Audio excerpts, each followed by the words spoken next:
శివభక్తిలో ఉండే గొప్పతనం ఏమిటో తెలుసా? మీరు అసలు అడగక్కర్లేదు, విష్ణుభక్తి అయినా అంతే. మీరు అసలు అడగవలసిన అవసరము లేదు. శివా నాకు ఇది అని చెప్పక్కర్లేదు. మీరు భక్తుడైతే శివుడు చూసుకుంటాడు. ఆయనకున్నటువంటి గొప్పతనం అది, ఆ కన్నుకున్న గొప్పతనం అది, అది చూడగలదు. నువ్వేమై ఉండాలి? నువ్వు భ్రమరమై ఉండాలి. అవి రెండు పువ్వులు కదా మరి. అమ్మవారి కన్నులు తామర పువ్వులు, అయ్యవారి కన్నులు తామర పువ్వులు. తామర పువ్వు మీద ఏముండాలి? తుమ్మెద తిరగాలి. ఇప్పుడు తుమ్మెదలేవి అంటే ఎవడు భక్తుడో వాడి చూపులే తుమ్మెదలు. ఎందుకని? భక్తుడైన వాడు తన పంచేంద్రియాల్ని, మనస్సుని, ఆరింటిని భగవంతుని యొక్క కన్నులనే తామర పువ్వుల దగ్గరికి వెళ్ళి పెట్టేస్తాడు. అక్కడే తిరుగుతుంటాడు. ఆ కన్నుల వంక చూస్తూ పొంగిపోతుంటాడు. అప్పుడు ఆయన మనసు, పంచేంద్రియములు, కన్ను అక్కడే చూస్తుంది. చెవులు ఆయన కన్నుల గురించి వింటాయి. నాలుక ప్రసాదం తింటుంది. స్పర్శ ఆయన పల్లకి ముట్టుకుంటుంది. నేను ఈ మధ్య ఒక క్షేత్రానికి వెళ్ళా. ఒక ఆయన వాహనాన్ని ముట్టుకుని పొంగిపోతున్నాడు ఇలా ఇలా ఇలా ఇలా శ్రీకాళహస్తిలో. నేను అతను అడిగాను, అక్కడ నంది వాహనం పెట్టింది. ఇలా ముట్టుకుని పొంగిపోతున్నాడు, అందరూ గుళ్ళోకి వెళ్ళిపోతుంటే. నేనన్నా ఎందుకయ్యా అలా ముట్టుకున్నావు, ఎందుకు అది అంతా తడుగుతున్నావు అన్నాను. అంటే ఆయన అన్నాడు, నా స్వామి కూర్చునే వాహనం కదండి, అది ఎంత పవిత్రం అండి, కనీసం దాన్నైనా ఒక్కసారి ముట్టుకున్న ఆయన వచ్చి కూర్చుంటే నన్ను ఇలా చలవనిస్తారండి, అందుకని దాన్ని తడువుకుని పొంగిపోతున్నానండి అన్నాడు. వాడు భక్తుడు, ఆయన మహానుభావుడు. అంటే ఆయన పరవశించిపోతున్నాడు నందిని ముట్టుకుని. మనమైతే అది నందివాహనం అండి అని వెళ్ళిపోతాం. అదే ఇంకోటి గొప్ప కారు అయితే మాత్రం ఎక్కడ కొన్నారండి, ఎంత అయింది, ఏసీ ఉందా, టేప్ రికార్డర్ ఉందా, 1000 ప్రశ్నలు వేస్తాం. పరమశివుడి నందివాహనం అక్కడ కనబడితే వెళ్ళిపోతాం. ఆయన చూసుకుని పొంగిపోతున్నాడు. అది భక్తి అంటే. అది పంచేంద్రియములు మనస్సు కలిసి తిరగడం. షట్పది 6 కాళ్లతో ఉండేది తుమ్మెద. తుమ్మెద మన పంచేంద్రియములు, కన్ను, ముక్కు, చెవి, నాలుక, చర్మము, మనసు, ఈ 6 కలిపి సీతాకోక చిలుకయ్యి భగవంతుని కన్నుల చుట్టూ తిరుగుతూ ఉంటే, అందుకే నయనారవిందం, పాదారవిందం, హస్తారవిందం, అన్ని అరవిందములు తామరపూలే. ఎక్కడ చూసినా తుమ్మెదల్లా మన చూపులు నిలబడిపోవాలి. అలా నిలబడిపోవడం నీకు అలవాటైతే ఆయన రక్షణ నీకు కలుగుతుంది. అప్పుడు ఆ పువ్వు నిన్ను రక్షిస్తుంది. అది కేవలం పువ్వు కాదు. కేవలం పువ్వు అయితే చీకటి పడిపోతే ముడుచుకుపోతుంది. సూర్యుడు కనపడకపోతే ముడుచుకుంటుంది తామర పువ్వు. అది అలా సూర్యుడు కనపడకపోతే ముడుచుకునే తామర పువ్వు కాదు, రక్షణ శక్తి కలిగిన తామర పువ్వు. సూర్యోదయ సూర్యాస్తమయములతో సంబంధం లేకుండా వికసించి ఉండే తామర పువ్వు. అటువంటి తామర పువ్వు తామర పువ్వు. కాబట్టి వాళ్ళిద్దరి యొక్క హృదయము రక్షకత్వము ఎప్పుడూ రక్షిస్తుంటారు, నీ మనస్సు నువ్వు పెట్టగలిగితే.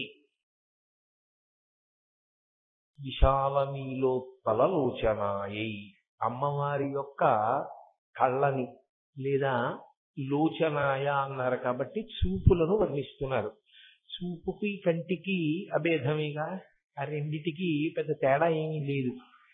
చూపు కంటిని ఆశ్రయించి ఉంటుంది, కన్ను లేని చూపు లేదు. కాబట్టి చూపు కన్ను రెండు వేరు కాదు. కాబట్టి చూపు గురించి చెప్తే కంటి గురించి చెప్పినట్లే. విశాల నీలోత్పలలోచనాయై, అమ్మవారి కన్నులు ఎలా ఉంటాయి అన్నది చెప్తున్నారు. ఆ కన్నులను, ఆ చూపులను వర్ణిస్తున్నారు. విశాల నీలోత్పల, విశాలమైనటువంటి కన్నులు ఆవిడివి. అవి నీలోత్పలముల వలె ఉన్నాయి. నీలోత్పలము అంటే నల్ల కలువ అని అర్థం. నల్ల కలువ బాగా వికసించి ఉంటే ఎలా ఉంటుందో అలా ఉన్నాయి. ఇక్కడ మీరు ఒక విషయాన్ని జ్ఞాపకం పెట్టుకోవాలి. కన్ను బాగా తెరిచి ఉందనుకోండి, అది కోపానికి కూడా కారణమే. ఎందుకనంటే సాధారణంగా కన్ను మామూలుగా కొంత తెరిచి తెరవనట్టుగా ఉంటే సాధారణ స్థితిలో ఉందని గుర్తు. అలా కాకుండా అనున్నాయనుకోండి, ఏదో కొంచెం కోపం వచ్చినట్టుగా ఉంటుంది. విశాల శబ్దము చేత బాగా తెరువబడిన కన్నులు అని మీరు ఊహించకూడదు. అక్కడ విశాల శబ్దం కాశీ పీఠాధిష్టాన దేవతని జ్ఞాపకం చేయడం. విశాలాక్షి, విశాలాక్షి అన్న శబ్దానికి అర్థం ఏమిటంటే, శంకరుల ఉద్దేశ్యమేమి అనగా బాగా తెరుచుకున్న కన్నులున్నది అని కాదు. అలా చెప్పకూడదు కూడా. అమ్మవారి విషయంలో అసలు చెప్పకూడదు. ఎందుచేత అంటే కన్నులు అంత తిరిస్తే అది ఖచ్చితంగా కోపంగా ఉంది అని గుర్తు. అలా లేకపోతే ఆశ్చర్యచకితమైపోతే కొంతవరకు కన్నులు అలా ఉంటాయి. బాగా తెరుచుకునేది ఎప్పుడు అంటే కోపంగా ఉన్నప్పుడే కళ్ళు ఇలా తెరుచుకుంటాయి. అందుకని శంకరులు విశాల శబ్దాన్ని ఆయన బాగా తెరుచుకున్న కన్నులున్నది అన్న అర్థంలో ప్రతిపాదించారు అని మీరు అనుకోకూడదు. విశాల అన్నదానికి అర్థం ఏమిటి అంటే అదిగో పక్కన ఉన్నటువంటి లోచనాయ అన్నదాంతో కలిపి చూసినప్పుడు ఏమర్థం అవుతుందంటే చాలా దీర్ఘమైన దృష్టి కలది అన్నది అర్థం. చాలా దూరము చూడగలిగినది.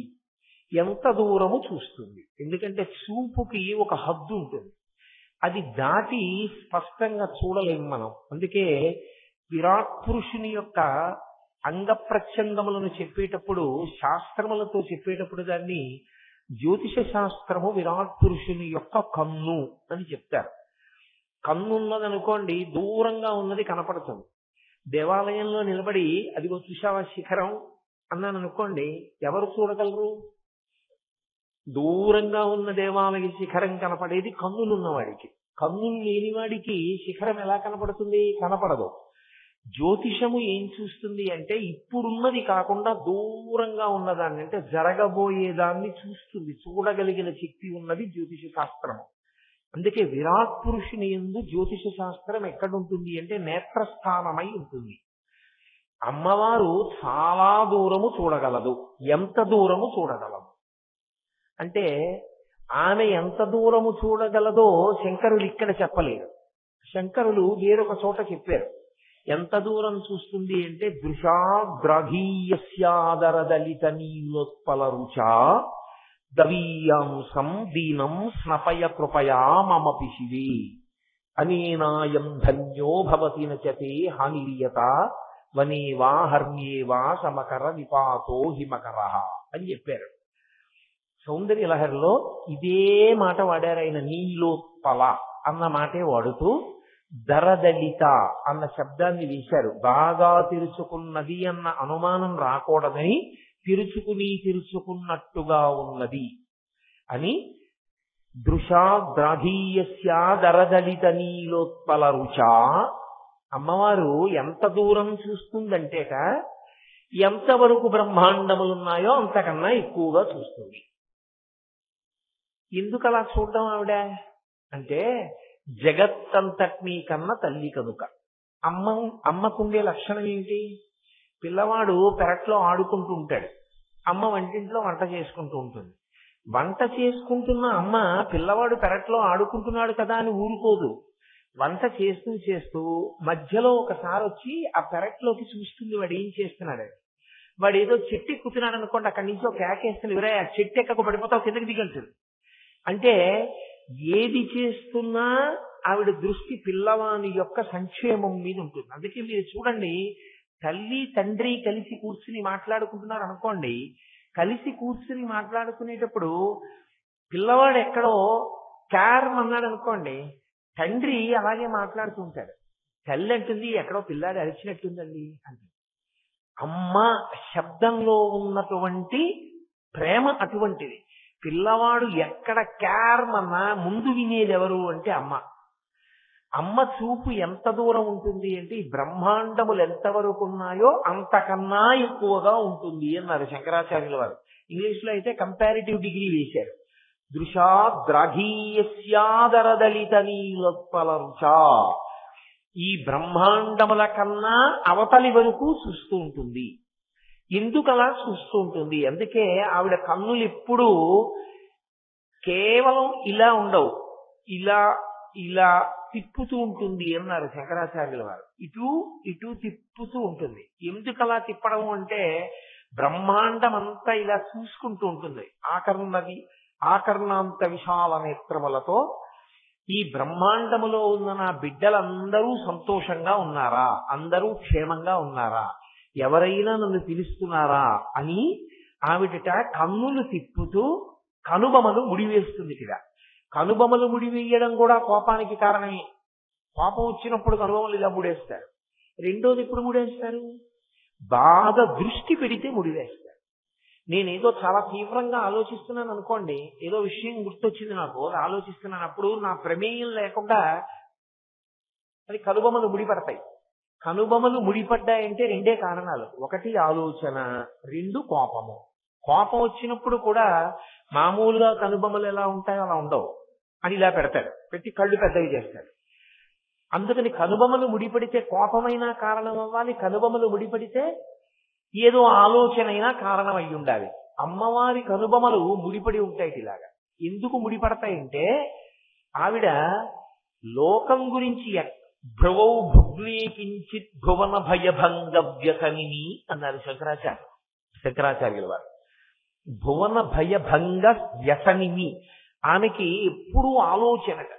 ఏమిటి ఆలోచన అంటే, ఎవరైనా నా పిల్లలు అమ్మా అని పిలుస్తున్నారా, పిలిస్తే నేను చూడాలి కదా, అందుకని అమ్మా అంటారేమోనని ఇలా పెట్టి అదే దృష్టి పెట్టి ఉంటుంది. ఎవరైనా పిలుస్తారేమో అని వింటూ ఉంటుంది. అందుకని కనుబొమలు ముడిపడి ఉంటాయి. కోపం చేత కాదు, మన యందు దయచేత. అసలు ఆ స్వరూపాన్ని మీరు ఒకసారి ఊహ చేస్తే పరదేవతకి నమస్కరించకుండా ఉండలేరు. ఇంత దయామయి అయిన తల్లి, అరేరే అమ్మా అంటే పలకడానికి సిద్ధంగా ఉన్న అమ్మా, అమ్మ నీకు నమస్కారం చేయకుండా ఎలా ఉండగలనమ్మా అనిపిస్తుంది. కాబట్టి భ్రువౌ భుగ్నీ కించిత్ భువన భయభంగ వ్యసనిని అయిన తల్లి బ్రహ్మాండములు ఎంతవరకు ఉన్నాయో అంతవరకు చూస్తూ ఉంటుంది. ఆ చూసేటప్పుడు ఎలా ఉంటుందంటేట, విశాల నీలోత్పల లోచనాయై, ఆమె కన్నులు నల్ల కలువల వలె ఉంటాయి అన్నారు శంకరులు. ఏం తెల్లకలు ఉంది లోకంలో, ఎర్రకలు ఉంది, నల్లకలు ఉంది. ఈ మూడిటిలో శంకరాచార్యులు వారు నల్ల కలువని తీసుకుని తెల్ల కలువని ఎర్ర కలువని విడిచిపెట్టడం ఎందుకు? పోని ఏమండి, ఎర్ర కలువ అంటే కొంచెం ఎర్రగా ఉంటుంది కదా, కన్ను కోపంగా ఉన్నట్టు ఉంటుంది, అందుకని చెప్పి ఎర్ర కలువ వేయలేదండి. మరి తెల్ల కలువ వేయడానికి, తెల్ల కలువ వేస్తే ఓ ఇబ్బంది ఉంది. మీరు ఎప్పుడైనా చూశారో లేదో, ఇంకా కొద్ది రోజుల్లో గర్భం ధరించవలసినటువంటి ఆడపిల్ల అనుకోండి, డాక్టర్ గారి దగ్గరికి తీసుకెళ్ళినప్పుడు ఏం చేస్తారంటే, బాగా నోరు తెరమ్మా అని లైట్ వేసి చూస్తారు, కళ్ళు ఇలా కిందకి లాగి చూస్తారు. చూసి, అబ్బో ఎదర తల్లివి కావలసిన దానివి, నీకు చాలా ఎనిమియా ఉంది, చాలా రక్తహీనత ఉందమ్మా, లోపలను కనురెప్పలు తెల్లగా ఉన్నాయేంటి, అంత ఇలా అయితే నీకు చక్కటి శిశువు ఎలా పుడతాడు? కాబట్టి నీకు ఆరోగ్యవంతమైన శిశువు పుట్టాలంటే నువ్వు పళ్ళు అవి బాగా తినాలమ్మా, రక్తం పట్టాలి నీకు అంటాడు డాక్టర్ గారు. అంటే కళ్ళు తెల్లగా ఉంటే అంత ఆరోగ్యంగా లేదనడానికి కూడా ఒక సూచన. అందుకని శంకరులు తెలుపు కలువ పుచ్చుకోలేదు, ఎర్ర కలువ అసలు పుచ్చుకోలేదు. అమ్మవారి విషయం క్రోధంగా ఉండడానికి వీల్లేదు. నల్ల కలువ తీసుకున్నారు. బాగుందండి, నల్ల కలువ తీసుకున్నారని అంటున్నారు, అమ్మవారి కళ్ళు నల్లగా ఉన్నాయి అంటే ఏమిటి దాని ఉద్దేశ్యం? అంటే మీరు ఎప్పుడైనా నల్ల కలువ చూశారో లేదో నాకు తెలియదు. నల్ల కలువ యందు 3 లక్షణములు ఉంటాయి. ఒకటి, పైకి చూస్తే కలువ పువ్వు నల్ల కలువ చక్క అందంగా ఉంటుంది. మీరు ఇలా దగ్గర పెట్టుకుని దాని రెక్కలు కొంచెం జాగ్రత్తగా రేకులు ఇలా విప్పి ముఖాన్ని దగ్గరగా పెట్టి చూడండి, తెల్ల కలువకి ఎర్ర కలువకి లేని లక్షణం ఒకటి నల్ల కలువకు ఉంటుంది. మీరు అనుభవించాలి ఎప్పుడైనా. ఆ పువ్వులు చూసినప్పుడు అనుభవించిన వాళ్ళకి తెలుస్తుంది. అసలు అలా అనుభవించడం తెలియని వాళ్ళ గురించి నేనేం చెప్పను. నల్ల కలువ దగ్గరగా ముఖం పెడితే చల్లతనం కొడుతుంది ఇలా కళ్ళ మీదకి, ఎంత చల్లగా ఉంటుందో నల్ల కలువని దగ్గర పెట్టుకుంటే. తెల్ల కలువకి ఎర్ర కలువకి నీటి బిందువులు లోపల ఉండవు. నల్ల కలువని మీరు విప్పి చూడండి, లోపల శమాయింపు ఉంటుంది, కొద్దిగా తడి ఉంటుంది. కంటికి తడి ఉండాలి. కంటికి తడి లేదనుకోండి ఆరిపోయిన కన్ను, ఆరిపోయినదై ఉండకూడదు కన్ను. ప్రత్యేకించి స్త్రీ కంటికి తడి అన్న మాట దేనికి ఉపయోగపడుతుందో తెలుసా? అది కంటి తడి అంటే అమంగళకరం అని కాదు, ఆర్ద్ర అంటే బీయింగ్ వెట్ అంటాం ఇంగ్లీష్ లో. క్షమాయింపు ఉండుట. ఆ క్షమాయింపు ఏమిటంటే భర్త గారి మీద అనురాగం ఆ క్షమాయింపు. అందుకే ఆర్ద్ర అంటారు. తడిసిపోయిందండి అంటారు చూడండి, ఆయన తడిసి ముద్దయిపోయాడండి, ఆయన ప్రేమ చేత తడిసి ముద్దయిపోయాడండి. ఆవిడ వాళ్ళ ఆయన ప్రేమలో తడిసి ముద్దయిపోయిందండి అంటారు. ఆ తడిసి ముద్దయిపోవడం అన్న తడి నల్ల కలువకే ఉంటుంది, లోపల తడి నీటి బిందువులు ఉంటాయి. అది లేకపోతే అమ్మవారికి అయ్యవారి మీద ఉన్నటువంటి అనురాగమును ఆవిష్కరించడంలో ఒక లోపం వస్తుంది. అమ్మ బాబో, శంకరాచార్యులు వారు ఒక ఉపమానం తీసుకున్నారంటే అంత ఆలోచన చేస్తే కానీ వారు వెయ్యరు. పైగా మీకు నేను ఇంకొక విషయం చెప్తున్నాను. ఒకడు గొప్ప కవి కావాలి అంటే వాడికి ఉండవలసిన మొదటి లక్షణం ఏమిటో తెలుసా? వాడు ప్రకృతిని పరిశీలించగలిగినటువంటి నిపుణుడు కావాలి. ప్రకృతి పరిశీలనమునందు ఎవడు నిష్ఠాగరిష్ఠుడవుతాడో వాడు చాలా గొప్ప కవిత్వాన్ని అందించగలడు. లేకపోతే అది పై మాటల కింద ఉంటుంది తప్ప అందు లోపల చాలా విశేషమైన కవితా వస్తువు మీకు దొరకదు. అది ప్రకృతిని పరిశీలించిన వాడు ఎవరుంటాడో ఆయనలో ఆ గుణము ఉత్పన్నమవుతుంది. అందుకే రవీంద్రనాథ్ ఠాగూర్ తర్వాత ఈ దేశానికి సాహిత్యంలో నోబెల్ ప్రైజ్ లేదు. సాహిత్యంలో నోబెల్ ప్రైజ్ అందుకున్న రవీంద్రనాథ్ ఠాగూర్ ఏ స్కూల్లోనూ చదువుకోలేదు. కారణం ఏంటంటే ప్రకృతిని ఒకదాన్నే పరిశీలించాడు ఆయన. ప్రకృతిని పరిశీలించి చేసిన కవిత్వం అంత గొప్పగా ఉంటుంది. అందుకే మీరు శంకరాచార్యుల వారి సాహిత్యాన్ని పరిశీలన చేస్తే వాల్మీకి మహర్షి రామాయణాన్ని చూసిన మీకు కొన్ని విషయాలు తెలుస్తాయి. అసలు మీకు ఎక్కడా అర్థం కానటువంటి గమ్మత్తైన చెట్ల పేర్లు, పువ్వుల పేర్లు, ఆకుల పేర్లు శంకరాచార్యుల వారు ప్రయోగిస్తూ ఉంటారు. అంటే వారు ప్రకృతిని ఎంత పరిశీలించి ఉంటారు అన్నది మీకు అర్థం. ఏదో అలా వెళ్ళిపోవడం కాదు. ఒక విషయాన్ని చూస్తే అంత అందంగా పరిశీలన చేస్తారు ఆయన. అందుకే తెల్ల కలువకి, నల్ల కలువకి, ఎర్ర కలువకి తేడా చెప్తూ మీరు ప్రత్యేకించి సౌందర్యలహరి వినాలి, సౌందర్యలహరి చదువుకోవాలి. చదువుకుంటే ఆయన ఎక్కడెక్కడ ఏ కలువ పువ్వు వేస్తారో అమ్మవారి కంటికి దాన్ని బట్టి మీకు భావం తెలుస్తుంది. అంత లోతుగా ఉంటుంది. ఉపమానం వేస్తే మీరు ఎక్కడా ఇంకా పచ్చకి తీలేరు. అన్ని లక్షణములు ఆ కంటిలోకి వచ్చేస్తాయి అంతే. అంత గొప్పగా తీసుకొచ్చేస్తారు ఆయన. అందులో ప్రత్యేకించి మీరు దేని గురించి చెప్పండి, ఇబ్బంది ఉండదు. ఏదో ఒక ఉపమానం వేసి సరిపెట్టే ప్రయత్నం చెయ్యొచ్చు. కన్నుల విషయంలో చాలా జాగ్రత్తగా ఉండాలి. ఎందుకనో తెలుసా? కన్నులు ఒక్కటే నవరసములను ఆవిష్కరిస్తాయి. శరీరంలో మిగిలిన ఏ అవయవమూ నవరసములను ఆవిష్కరించదు. ఏదో నాకు కోపం వచ్చిందనుకోండి, ఇలా అంటాను, నా చెయ్యి చెప్తుంది. నాలో ఏదో ఆశ్చర్యరసము ఆవిర్భవించిందనుకోండి, నా చేతి ద్వారా తెలియదు.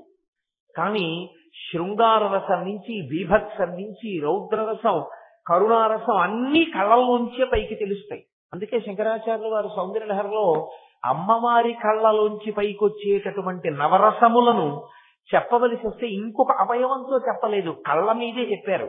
శివే శృంగారార్ధ్ర అన్నారు. శివే శృంగారార్ధ్ర. ఆర్ధ్ర అంటే తడి. ఆవిడ కంటికి తడి ఉంది. ఏమా తడి? శివే శృంగారార్ధ్ర.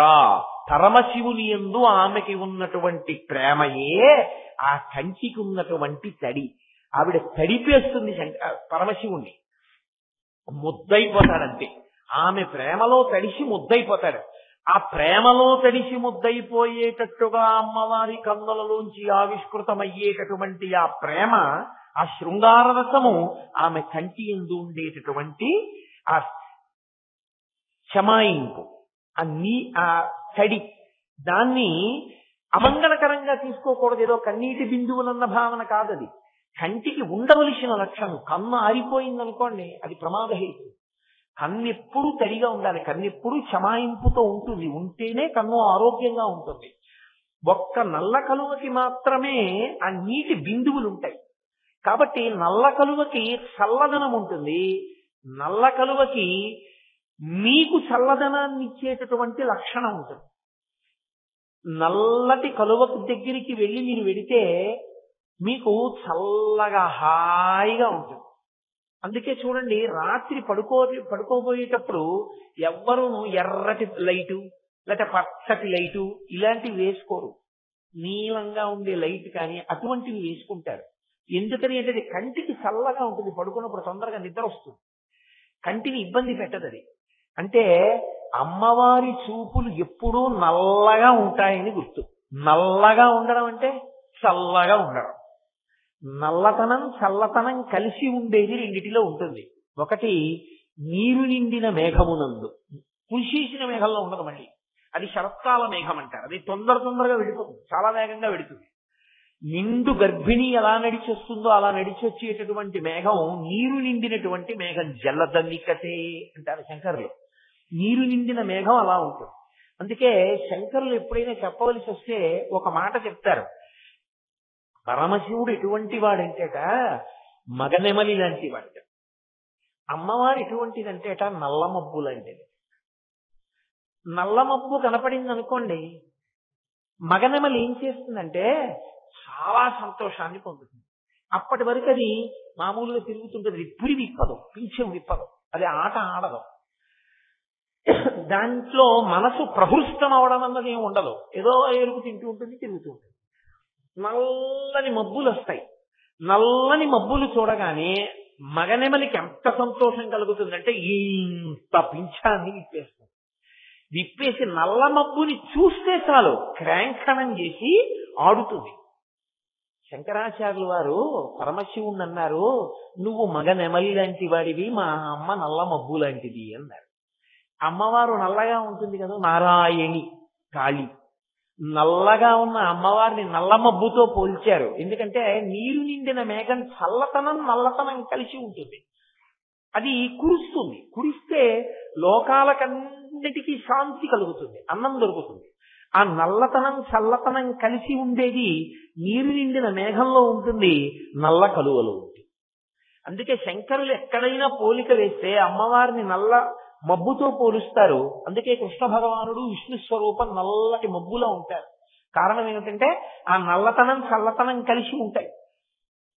ఇక్కడ కూడా శంకరులు విశాల నీలోత్పలలోచనాయై, అమ్మా నీ కన్ను చాలా దూరం చూసే లక్షణంతో ఉండి నల్ల కలువలా ఉంటుంది.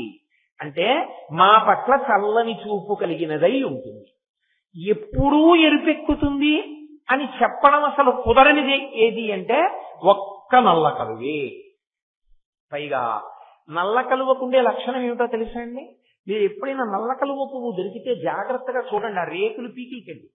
కొంచెం బాగా దగ్గరగా చూస్తే మధ్యలో దుద్దు ఉంటుంది. ఆ దుద్దు దగ్గర చూస్తే ఈ రేకులు దుద్దు దగ్గర ఎక్కడ ఎక్కుతాయో అక్కడ తెల్లగా ఉంటుంది. కంటికి కన్నంతా నల్లగా ఉందని చెప్పినా కన్ను యొక్క నల్లటి గుడ్డు పక్క భాగం తెల్లగా ఉండద్దు. లేకపోతే అది ఎలా సరిపోతుంది?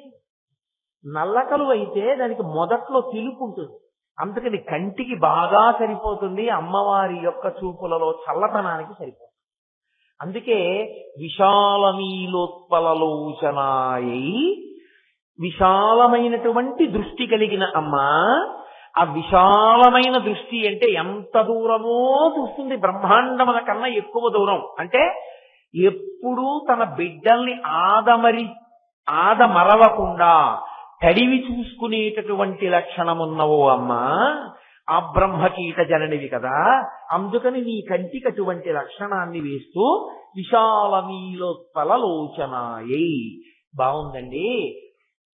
అంటే అమ్మవారి కన్ను ఎప్పుడూ ఇలాగే ఉంటుందా? దానికి అలా చల్లగా చూడడం ఒక్కటే తప్ప ఇంకే లక్షణము ఉండదా?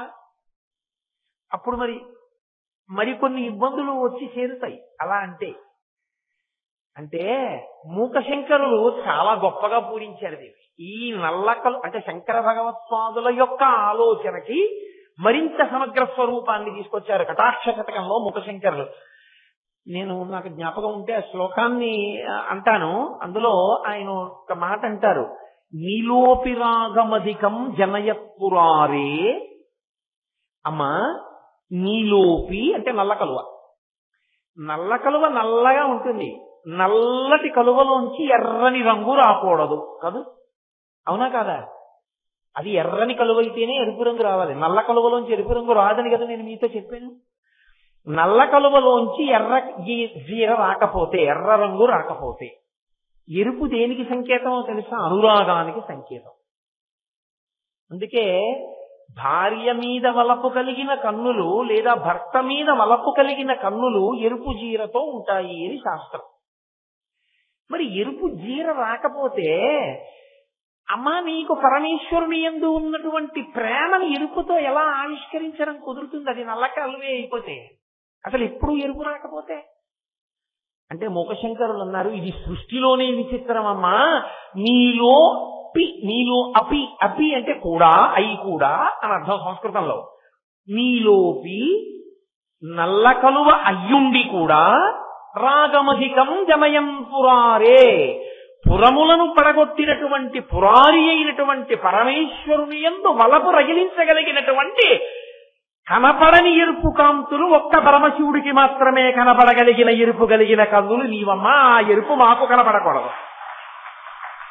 అందులో పవిత్రత ఏమిటో తెలుసా? అమ్మని కామంతో చూడడానికి అర్హత ఉన్నది నాన్నగారికి ఒక్కరికి. నా తల్లి మా అమ్మని అనురాగ భావనతో చూసేవారెవరు? మా నాన్నగారు ఒక్కరే. మా నాన్నగారు ఒక్కరిదే అధికారం మా అమ్మను అలా చూసే అధికారం. మా అమ్మ మా నాన్నగారి పట్ల అనురాగంతో చూసేటటువంటి అధికారం మా అమ్మకే ఉంది నాన్నగారి మీద. అలాగా మా అమ్మ మా వంక చూస్తే నల్లని చూపులు, చల్లని చూపులు, కరుణతో కూడిన చూపులు, ప్రేమతో కూడిన చూపులు. అందుకని అసలు మా అమ్మ కన్నులలో అనురాగపు చూపులు, మా అమ్మ కన్నుల వలపు చూపులు మాకు కనపడవు. ఎందుకని మా నాన్నగారికే కనపడతాయి. అది పవిత్రత కదా. అది మా నాన్నగారికే కనపడడం పవిత్రత. అందుకని మాకెప్పుడు నల్ల కలువ కనపడుతోంది, కానీ ఎర్రతనం ఉంది, అనురాగం ఉంది, శృంగారరసం ఉంది. అది ఎవరికి కనపడుతుందో తెలుసా? ఒక్క పురారికే కనపడుతుంది. నీకు నాకు ఎందుకు కనపడ్డం? అసలు ఆవిడ శివకామ సుందరి, ఆవిడ పరమేశ్వరునికి ఇల్లాలు, మనకి జగజ్జనని మన అమ్మ. మన అమ్మ మన వంక చూడవలసింది నల్లగా, మనం మన అమ్మ వంక చూడవలసింది చల్లగా. మనకెందుకు ఎరుపు? అమ్మ కళ్ళల్లో ఎరుపు మనకి కనపడనూకూడదు. మనం అమ్మవారి కన్నుల వంక చూసేటప్పుడు ఎరుపు చీరతో చూడనూకూడదు. అందుకని నీకు అనవసరం కాబట్టి నీకు కనపట్టలేదు. ఎవరికి కనపడాలో వాడికి కనపడుతోందా ఎరుపు చీర. అపి అమ్మ నల్ల కలువ ఈ ఉండి పురారికి మాత్రం ఎరుపు కనపడుతోంది. మరి మాకెందుకు కనపట్టలేదండి అని మీరు అడగకూడదు, నేను అడగకూడదు. మనం బిడ్డలం కాబట్టి మనకు ఎలా కనపడుతుంది కదా? మీరు అందుకున్నారనుకుంటున్నాను నేను. ఇంతకన్నా స్పష్టంగా చెప్పడం బాగుండదు. కాబట్టి నీలోపి రాగమధికం జనయం పురారే. ఇంకా చిత్రం ఏమిటో తెలుసా అమ్మా? నీ కన్నులకున్న లక్షణం నల్ల కలువలా ఉంటాయి కదా. లోలోపి భక్తి మధికం దృఢయం నరాణం. మూకశంకరులు అంటున్నారు, ఎప్పుడు చూస్తూ ఉంటుంది కదా, ఇలా తిప్పుతూ ఉంటుంది కళ్ళు. ఇలా ఈ చివరి నుంచి ఈ చివరి వరకు తిప్పితే చించలత్వం కదా. ఎప్పుడు తిరగడం అంటే ఏమిటంటాం? చించలత్వం అని అంటాం. చించల నేత్రములు ఎప్పుడు తిరుగుతూ ఉంటాయి. ఎప్పుడూ తిరుగుతున్న కళ్ళకి స్థిరత్వం ఎక్కడుంది? మరి దోషం రాలేదా? అంటే ఆయన అన్నారు, అదే అమ్మా నీ కళ్ళకున్న గొప్పతనం. ఆ కన్నులు తిరుగుతూ ఉంటాయి. ఆ కన్నులు తిరుగుతూ మా మనస్సులలో కదలకుండా నిలబడగలిగిన భక్తిని ప్రసాదిస్తాయి. మీరు చూడండి, కొన్ని తిరుగుతాయి, కొన్ని తిరుగుతూ తిరగకుండా ఉండగలిగిన లక్షణాన్ని మీకు ఇస్తాయి. సైకిల్ చక్రాలు తిరుగుతూ ఉంటాయి. సైకిల్ మీద కూర్చున్నవాడు మాత్రం అలాగే ఉంటాడు. ప్రయాణం నడిచిపోతుంటుంది, కానీ ఆయన ఏమి ఊరికే తిరిగి సైకిల్ చక్రం తిరిగినట్టు ఆయన ఇలా తిరుగుతాడేంటి? ఆయన ఏం తిరగడవు. అవి తిరుగుతూ మిమ్మల్ని అలాగే కూర్చోబెట్టి గమ్యానికి తీసుకెళ్ళిపోతాయి. నేను కారు ఎక్కాను ఇక్కడికి రావడానికి. కారు ఎక్కి నేనేం చేశాను? కూర్చున్నానంటే. నేనేమీ చేయలేదు, నేను కూర్చున్నాను. నేనేం పరిగెత్తలేదు, కాళ్ళు కదపలేదు, హాయిగా అలా కూర్చున్నాను. కదిలినవి చక్రాలు కదిలాయి, కారు కదిలింది. కారు కదిలినా నేను కూడా కారుతో పాటు ఏమీ కదిలిపోలేదు. ఇలాగా కూర్చున్నా నేను వచ్చేసాను ఇక్కడికి. అవి కదులుతూ నేను కదలకపోయినా నన్ను కదిపేసి యానాన్ని తీసుకొచ్చేసినట్టు అమ్మా నీ కన్నులు కదులుతూ నాలో కదలిక లేని స్థితిని తీసుకొస్తాయి. అది చిత్రం. లోలోపి భక్తి మధికం జనయం దృఢయం జనానాం. భక్తి అన్న మాటకు అర్థం ఏంటి? ఒకే వస్తువు మీద అటు ఇటు తిరగకుండా దృష్టి, దాని మీదే దృష్టి నిలబడింది అనుకోండి భక్తి అంటే. ఎక్కడికి వెళ్ళినా ఏది చూసినా భగవంతుడే కనపడుతున్నాడు అనుకోండి, అది భక్తి. నోటితో చెప్పడం కాదు, అనుభవంలోకి వస్తే భక్తి. ఏది చూస్తున్నా అది ఏ ఇతర రకములైన ఉద్వేగాన్ని కల్పించకుండా భగవద్దర్శనమునకు హేతువు కావాలి. అది విచిత్రంగా ఉంటుంది, నోటితో చెప్పినంత తేలిగ్గా ఉండదు. అందుకే చెప్పిన వాడి కన్నా విన్నవాడిలో భక్తి పెరిగిపోతుంది. ఒక్కసారి ఒక తల్లి పిల్లవాడిని కూర్చోబెట్టి రోజు భగవంతుడి గురించి చెప్తూ ఉండేది. రే నాన్న, దేవుడు ఎప్పుడు చూస్తూ ఉంటాడరా, మన గురించే వింటూ ఉంటాడు, మనం ఆయన్ని పిలిస్తే పలుకుతాడరా అని చెప్తూ ఉండేది. ఒక రోజు సాయంకాలం అయింది, విపరీతంగా మబ్బు పట్టి మెరుపులు మెరిసి పిడుగులు పడుతున్నాయి. అదే పిల్లవాడు భయపడతాడేమో స్కూల్ నుంచి రావడానికి, ఇంత మెరుపులు మెరుస్తున్నాయి, ఇంత పిడుగులు పడుతున్నాయని ఒక్క 2 సందుల అవతల ఉంది స్కూల్. ఈవిడ గబగబా వెళ్ళి మెరుపులు మెరుస్తున్నాయని 2 గొడుగులు పట్టుకెళ్ళి ఒకటి తను వేసుకుని ఒకటి పిల్లాడికి ఇచ్చి తీసుకొచ్చేస్తోంది ఇంటికి. తీసుకొస్తుంటే మెరుపు మెరిసినప్పుడల్లా వాడు నిలబడుతున్నాడు. తెల్లంది, ఎందుకనే మెరుపు మెరిసినప్పుడల్లా నిలబడతాయిట్రా, గబగబా నడు ఇంటికి అని అంటే వాడన్నాడు, అమ్మా నువ్వే కదూ చెప్పావు భగవంతుడు ఎప్పుడూ మనల్ని చూస్తూ ఉంటాడని. భగవంతుడికి కోరిక పుట్టిందమ్మా, ఇవాళ నేను నీతో కలిసి వస్తుంటే ఫోటో తీసుకోవాలనుకున్నాడు. ఫోటో తీసే ఫ్లాష్ వస్తుంది కదూ, మన ఇద్దరిని ఫోటో తీస్తున్నాడు. తీస్తుంటే నేను కదిలిపోతే ఎలాగమ్మా, అందుకు నేను నిలబడ్డానమ్మా దేవుడు ఫోటో తీసుకోవడానికి అన్నాడు. అంటే చెప్పిన తల్లి కన్నా వాడిలో ఎంత కుదురుకుపోయిందో చూడండి భక్తి. వాడికి మెరుపులో పరమేశ్వరుడు కనపడ్డాడు వాడికి. ఇది చెప్పిన తల్లిలో అంత భావన కుదురుకోలేదు. అది మనం చెప్పలేం. ప్రహ్లాదుడికి తల్లి కడుపులో ఉండగా నారదుడు భక్తి బోధించాడు. నిలబడిందా లీలావతికి? ప్రహ్లాదుడికి నిలబడింది. కాబట్టి ఒక్కొక్కసారి ఆశ్చర్యంగా ఉంటుంది. ఇన్ని ప్రవచనాలు చేశాను, ఇన్ని వేల ప్రసంగాలు చేశాను నేను. ఇన్ని వేల ప్రసంగాలు చేసిన నా భక్తి కన్నా అసలు నా సభలలో ఎప్పుడూ పాల్గొనే అలవాటు ఉన్న వాళ్ళకి పెరిగిపోయినంత భక్తి నాకు ఉందా అనిపిస్తూ ఉంటుంది నాకు ఒక్కొక్కసారి. అలా పెరిగిపోయే వాళ్ళు ఉంటారు. అది లోకంలో మర్యాద, ఒక్కొక్కరి అదృష్టం, అది సంస్కారం, ఈశ్వరానుగ్రహం, గురువానుగ్రహం, అలా పెరుగుతుంది భక్తి. కాబట్టి అమ్మవారి కన్నులు తిరుగుతూ ఉంటాయి. భక్తి ఎందేమవుతుంది, ఎప్పుడూ పరమేశ్వరుని ఎందే దృష్టి ఉంటుంది. అంటే సంతత తైలధార అంటారు భక్తిని. ఒక నూనె ధార పడుతున్నప్పుడు జిగురుగా ఎలా పడిపోతుందో, భక్తి కలిగిన వాడి హృదయం ఏ పని చేస్తున్నా భగవంతుడి మీదే నిలబడుతుంది. పానీయంబులు త్రాగుచున్ కొడుచుచున్ భాషించుచున్ హాసలీలా నిద్రాదులు చేయుచున్ తిరుగుచున్ లక్షించుచున్ సంతత శ్రీనారాయణ పాద పద్మజుగళి చింతామృతాస్వాద సంధానుండై మరచన్ సురారిసుకుడే తద్విశ్వమున్ భువరా అంటారు పోతన గారు భాగవతంలో. ఏది చేస్తున్నా ప్రహ్లాదుడికి భగవంతుడే జ్ఞాపకానికి వస్తుండేవాడు. మనసు కదలకుండా ఈశ్వరుణ్ణి పట్టుకుంటోంది ఏ పని చేసినా. ఏ పని చేస్తున్నా భగవంతుణ్ణి పట్టుకోవడానికి వీలుగా మనసు నిలబడేటట్టుగా లోపల ఏర్పడినటువంటి స్థిరమైన భక్తి కదులుతున్న అమ్మవారి కన్నుల యొక్క అమృత దృష్టిపాతము వలన కలుగుతుంది. ఆవిడ కన్నులు కదులుతున్నాయి, కానీ కదలకుండా మనసుని నిలబెట్టగలిగిన భక్తి ఆ చూపులు ఇస్తున్నాయి. ఇది విచిత్రం కాదు? నల్లని కలువయ్యుండి పరమేశ్వరుని యందు ఎర్రని అనురాగమును కురిపించడం. నల్లని కలువయ్యుండి అమ్మవారి కన్నులు తిరుగుతూ మన యందు ఎప్పుడూ తిరిగే అలవాటు ఉన్నటువంటి మనసుని తిరగకుండా నిలబడగలిగిన లక్షణాన్ని ఇవ్వడం. అసలు తిరిగేది ఏది అంటే మనసు. మనసు ఎట్టి పరిస్థితులలోనూ ఒక చోట ఉండదు. రోగం ఏమిటో డాక్టర్ గారు కనిపెట్టడం ఆయన మొదటి విజయం. అసలు రోగం ఏమిటో తెలిస్తే విరుగుడికి మందన్నా ఇవ్వచ్చు, ఈ రోగం కుదరదనన్నా చెప్పచ్చు. అసలు రోగం తెలియకుండా వైద్యం చేస్తే కొత్త రోగాలు వస్తాయి కదా. రోగం తెలియడం మొదటి విజయం అయినట్టే అసలు మనసు నిలబట్టలేదని తెలుసుకోవడమే మొదటి విజయం. ఆ తర్వాత నిలబెట్టే ప్రయత్నం చేయొచ్చు. దేని మీదకి పోతోంది, ఎందుకు పోతోంది, ఎలా వెనక్కి తీసుకురావాలి గురువు గారు చెప్తారు. కానీ అసలు కదులుతోందన్న విషయం తెలియకుండా నా అంత భక్తుడు లేడంటుంటే ఇక వాడిని ఉద్ధరించేవాడు ఎవడు లోకంలో? మనసు నిలబడదు, అది దాని లక్షణం. మీరు ఏం చేస్తుండంటే అది ఇంకో చోటు పెడుతుంది. ఎందుకంటే అది సంకల్ప వికల్ప సంఘాతము. కొన్ని కోట్ల జన్మలుగా దానికి అంత వేగాన్ని మనం అలవాటు చేసేసాం. అలవాటు చేసి ఇప్పుడు దాన్ని నిలబెడదాము అన్నాం అనుకోండి, అది నిలబడదు. అది సాధ్యమయ్యే విషయం కాదు. 80 కిలోమీటర్ల వేగంతో వెళ్ళిపోతున్నటువంటి మోటార్ సైకిల్ కి బ్రేక్ వేస్తే కాకినాడ వైపు పెడుతున్న దాని ముఖం యానం వేగం తిరుగుతుంది, ఇలా తిరిగి.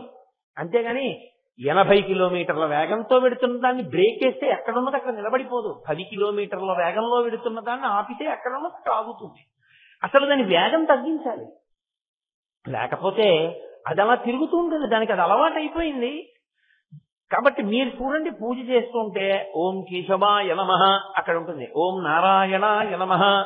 సాయంకాలం 5:15కి బయలుదేరితే పావుగంట లేట్ అయిపోతుంది యానం వెళ్ళడం. 5:30కి బయలుదేరితే 5:30కి అవుతుందా? సంధ్యావందనం అవ్వాలి, స్నానం అవ్వాలి, ఆఫీస్ నుంచి రావాలి, పంచ కట్టుకోవాలి, కారు ఎక్కాలి. ఎక్కడవుతాయి ఇన్ని? తప్పదు, పావుగంట లేట్ అయితే అయింది. మనం ఏం చేయగలం? ఇంకంతకన్నా మన చేతిలో లేదు. ఈలోగా మానాలన్నీ అయిపోయి ఇది ఎక్కడుంది? యానం 6:30కి వెళ్ళడానికి ఏం చెయ్యొచ్చు అన్నది ఆలోచిస్తాం.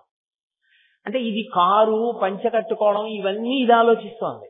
ఇక్కడ నోరు నామని చెప్పింది, ఇది పూలు వేసింది, అయిపోయింది పూజ. అంటే మనసుకి వెళ్ళిపోయే లక్షణం ఉన్నది.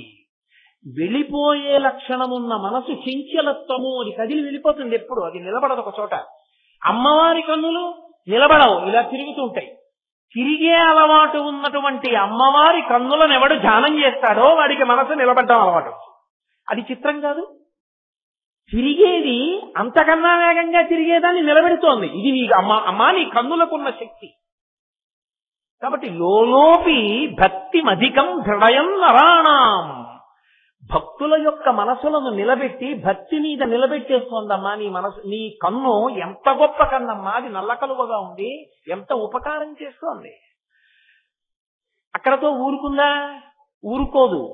తల్లి, నీ కన్ను చేసేటటువంటి మరొక మహోపకారం ఏమిటో తెలుసా? వక్రోపి దేవి నమతాం సమతాం వితంవన్.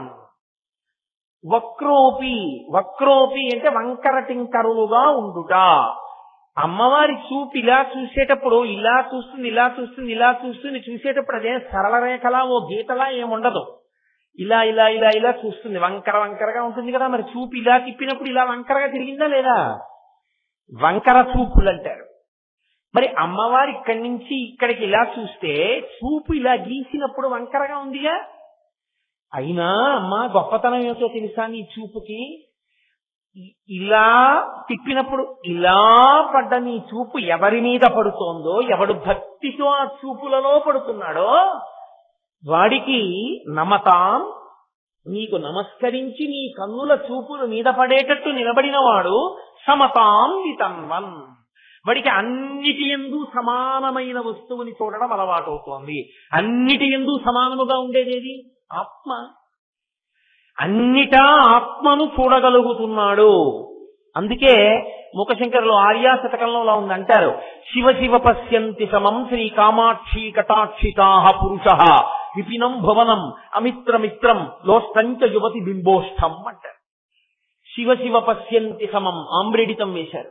ఎంత ఆశ్చర్యం! అమ్మవారి చూపు ఎవరి మీద పడిందో వాళ్ళకి ఎంత సమభావన ఏర్పడిపోతుందంటే, వాడికి విపినం భువనం, అరణ్యానికి పెద్ద అంతఃపురానికి తేడా తెలియదు. అమిత్రమిత్రం, శత్రువుకి మిత్రువుకి తేడా ఉండదు, మిత్రుడికి తేడా ఉండదు. లోష్టంచ యువతి బింబోష్టం, యువతి బింబోష్టమునకు లోష్టం అంటే ఒక రాతికి తేడా ఉండదు. అంత సమానత్వమును పాటించగలిగిన వాడైపోతాడు. అంటే అంతటా భగవద్ దర్శనము చెయ్యగలిగిన వాడైపోతాడు ఆవిడ చూపు పడితే. కాబట్టి అమ్మవారి చూపులు విశాలమైనటువంటి నల్ల కలువవలి ఉన్నాయి అని శంకరాచార్యుల వారు అండమంటే, కేవలంగా ఏదో అమ్మవారి కళ్ళు విశాలమైన బాగా విచ్చుకున్నటువంటి ఒక నల్ల కలువ పువ్వు ఎలా ఉంటుందో అలా ఉంటాయి, అది కాదు ఆయన ఆలోచన. ఆయన ఆలోచనలో అనేక భావములను ఆయన నల్ల కలువను అడ్డు పెట్టి చెప్తున్నారు. ఒకటి, ఆమె తన భర్త యందు అంత అనురాగము కలిగినది. 2, ఆమె తన బిడ్డల పట్ల అంత దయా ప్రేమ కలిగినది. 3, ఆమె పరమకారుణ్యశీలి అయి ఎప్పుడూ చూస్తూనే ఉంటుంది లోకాన్ని. ఎవరు అమ్మా అంటారో రక్షించాలని చూస్తూ ఉంటుంది. కాబట్టి ఇప్పుడు అమ్మవారి యందు భక్తిని కల్పించడానికి శంకరులు దీన్ని ప్రమాణంగా తీసుకుని మాట్లాడుతున్నారు. కాదు, మీరు ఒక ఇంటి ఇల్లాలిని చూడండి, ఇంటి ఇల్లాలి కన్నులు కూడా అలాగే ఉండాలి. ఇంకా నేను వేరే దానికి వివరణ చెయ్యక్కర్లేదు. తన బిడ్డల యందు అపారమైనటువంటి ప్రేమ, తన భర్త యందు మాత్రమే విశేషమైనటువంటి అనురాగము, తన వారి గురించి ఎప్పుడూ తాపత్రయం. కొత్తగా చెప్పక్కర్లేదు ఏ తల్లికైనా. మహానుభావుడు బసవపురాణం చేస్తూ ఓ మాట అంటాడు. పాల్కురికి సోమనాథుడు ఓ మాట అన్నాడు, ఒక మొగ్గలో సౌరభము లేదు. మీరు మల్లె మొగ్గని తీసి, చిన్న మొగ్గని విప్పి చూశారనుకోండి, పసరిక వాసన వస్తుంది, దాంట్లో సౌరభం ఉండదు. అదే చిన్న మల్లె మొగ్గ ఇంత మల్లె మొగ్గ అయి సంధ్యాకాలంలో విచ్చుకున్నప్పుడు మీరు వాసన చూశారనుకోండి, మీరు వాసన చూడక్కర్లేదు, దగ్గర నిలబడితే సౌరభం వస్తుంది. మొగ్గలో లేని సౌరభము పువ్వుగా ఉన్నప్పుడు ఎలా వచ్చింది అంతే. అది సృష్టి రహస్యం, అది ఎవరికి తెలియదు.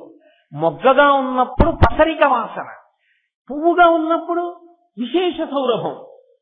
ఆమె తన అక్కకి కొడుకు పుట్టినప్పుడు ఉసే కొంచెం వీడిని ఇలా పట్టుకోదే, వీడు మల విసర్జన చేశాడంటే వాడిని ఇలా పట్టుకుని చీచి చీచి చీచి ఏమిట్రా అంటుంది.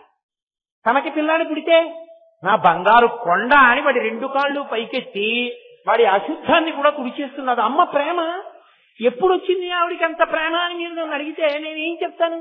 మల్లె మొగ్గలో పసరికతనం పోయి మల్లె పువ్వులో సౌరభం వచ్చినట్టు మాతృత్వముతో పాటు ఆ ప్రేమ వచ్చేస్తుందంతే. దానికి కొత్తగా ట్రైనింగ్ స్కూల్స్ ఉండవు. అది ఏ తల్లికైనా ఏ ఇంటనైనా ఉంటుంది. అది లేనివాడు సృష్టి లేదు, అసలు నిలబడవు కుటుంబాలు, అసలు లోకం నిలబడదు. కాబట్టి అమ్మవారికే కాదు ప్రతి ఇంట ఉంది ఇది. అమ్మవారి అంశ ఉంది ప్రతి స్త్రీలో, అయ్యవారి అంశ ఉంది ప్రతి పురుషుడిలో. అది చక్కగా కలిసి వర్ధిల్లినప్పుడు అది ఆదర్శవంతమైన కుటుంబంగా లోకంలో నిలబడుతుంది. వాడు ఆ దంపతులు లక్ష్మీనారాయణ స్వరూప అర్చనకి అర్హత పొందుతారు. అస్తమానం కీసులాడుకుంటే అర్హత ఎక్కడి నుంచి వస్తుంది? అది బిడ్డలను ప్రయోజకుల్ని చేసి తాము తల్లిదండ్రులుగా ఆనందాన్ని అనుభవించి మెట్లెక్కడం నేర్చుకుని పరిణితి పొందిన తల్లిదండ్రులు ఎవరో వారు లక్ష్మీనారాయణ అర్చన పొందుతారు, లోకంలో దంపతి పూజకు అర్హులవుతారు. కనుక శంకరులు అంటున్నారు, విశాల నీలోత్పల లోచనాయై, అమ్మవారి కన్ను నల్ల కలువవలె ఉన్నది అన్నప్పటికీ అందులో ఇన్ని లక్షణములు ఉన్నాయి. భక్తుల్ని కాపాడగలిగినటువంటి లక్షణము ఎప్పుడూ ఉంటుంది. అసలు ఇంకా చిత్రం ఏమిటో తెలుసా? అమ్మవారి కన్ను ఎంత జాగ్రత్తగా చూస్తుంటుందంటే బాహ్యాన్నొక్కదాన్ని చూస్తూ ఉండడం కాదు, ఆంతరమును కూడా చూస్తుంటుంది, లోపలికి చూస్తుంటుంది. వీడు ఏ ఆర్తి పొందుతున్నాడు, ఏ తాపత్రయాన్ని పొందుతున్నాడు ఆవిడ కనిపెడుతుంది. నేను ఎప్పటికో ఉదాహరణ కూడా చెప్పవచ్చు, అసంఖ్యాకముగా ఉన్నాయి అమ్మవారి అనుగ్రహం అంటే. కానీ ఈ మధ్య కాలంలో మహానుభావులు కాబట్టి నేను తరచుగా వారి గురించి మాట్లాడుతూ ఉంటాను. చంద్రశేఖరేంద్ర సరస్వతి మహాస్వామి వారు అమ్మవారి అనుగ్రహాన్ని పరిపూర్ణంగా పొందినటువంటి వ్యక్తి.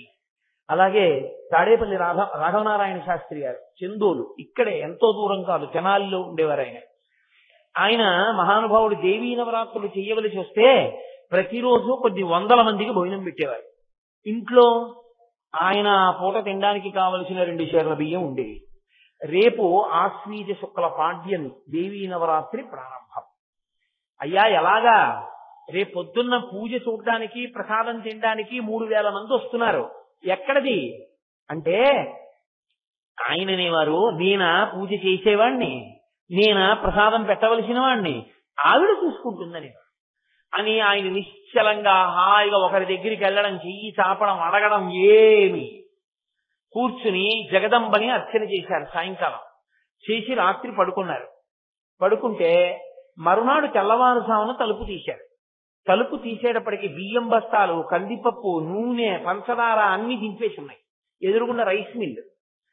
ఆయన అనుకున్నారు ఆ రైస్ మిల్లుకి వచ్చే ఇలా ఉందనుకున్నారు. ఆ రైస్ మిల్లు వాచ్మెన్ వచ్చి అన్నాడు, అయ్యా నిన్న రాత్రి బండి వచ్చింది, ఏదో ఊరు ఆ పేరు చెప్పి ఫలానా వారు మీకు దేవీ నవరాత్రుల కోసమని ఈ సంబారాలన్నీ పంపించారని చెప్పమన్నారు.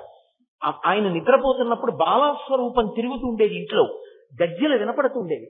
ఆయన శరీరం, ఆయన ప్రాణం వదిలిపెట్టేసిన తర్వాత ఆయన భౌతిక శరీరాన్ని కాలుస్తుంటే అందులోంచి బాలస్వరూపం పైకి లేచింది. ఆ ఫోటోలు కూడా ఉన్నాయి ఇప్పటికీ. అంతటి మహానుభావుడు తాడేపల్లి రాఘవనారాయణ శాస్త్రి గారంటే. రాత్రి దింపారండి అన్నారు. ఆయన తెల్లబోయి ఆ ఊర్లో ఆయన ఎవరు విచారణ చేయమన్నారు.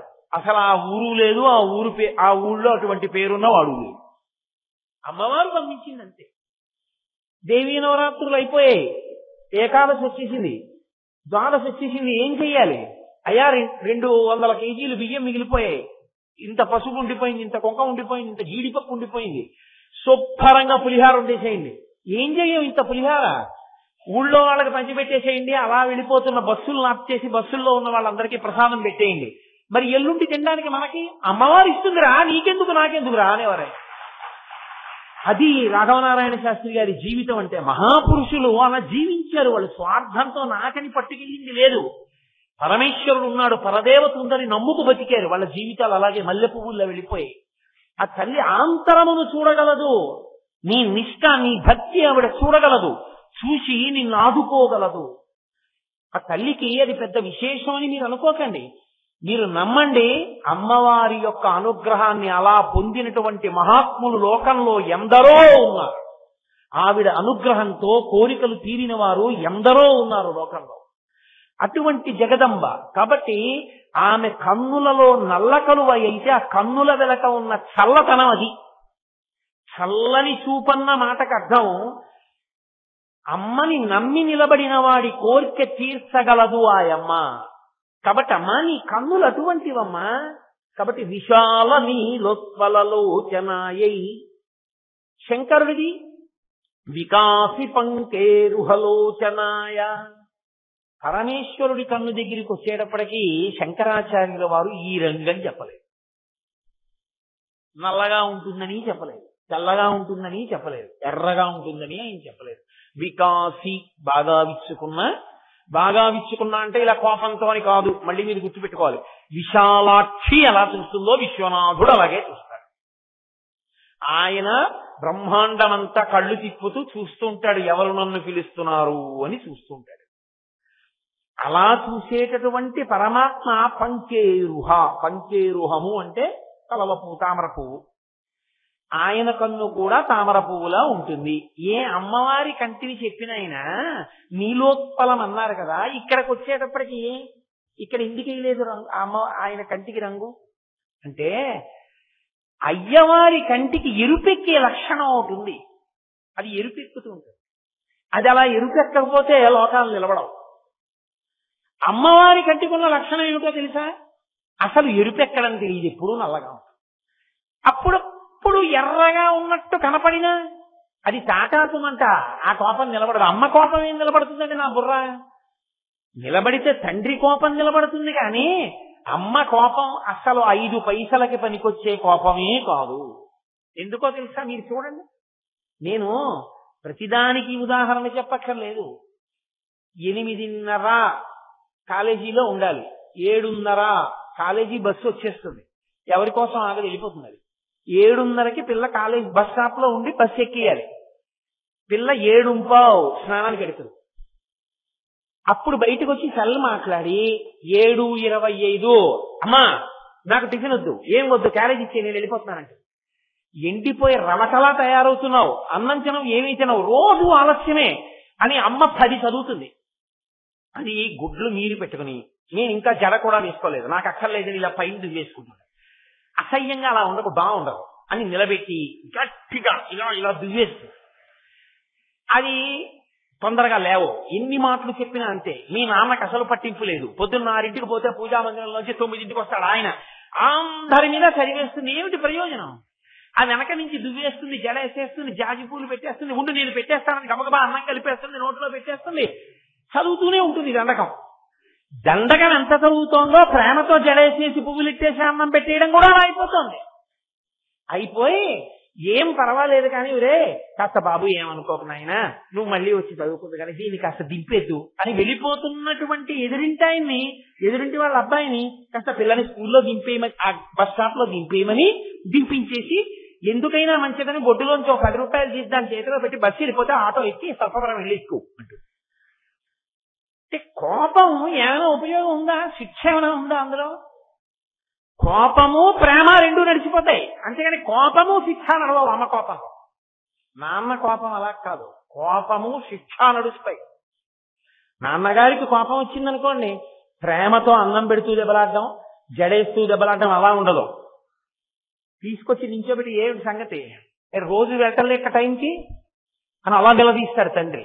అందుకే తండ్రి కంటికి ఎరుపు ఉంటుంది, ఆ ఎరుపు లేకపోతే ఇల్లు నిలబడదు.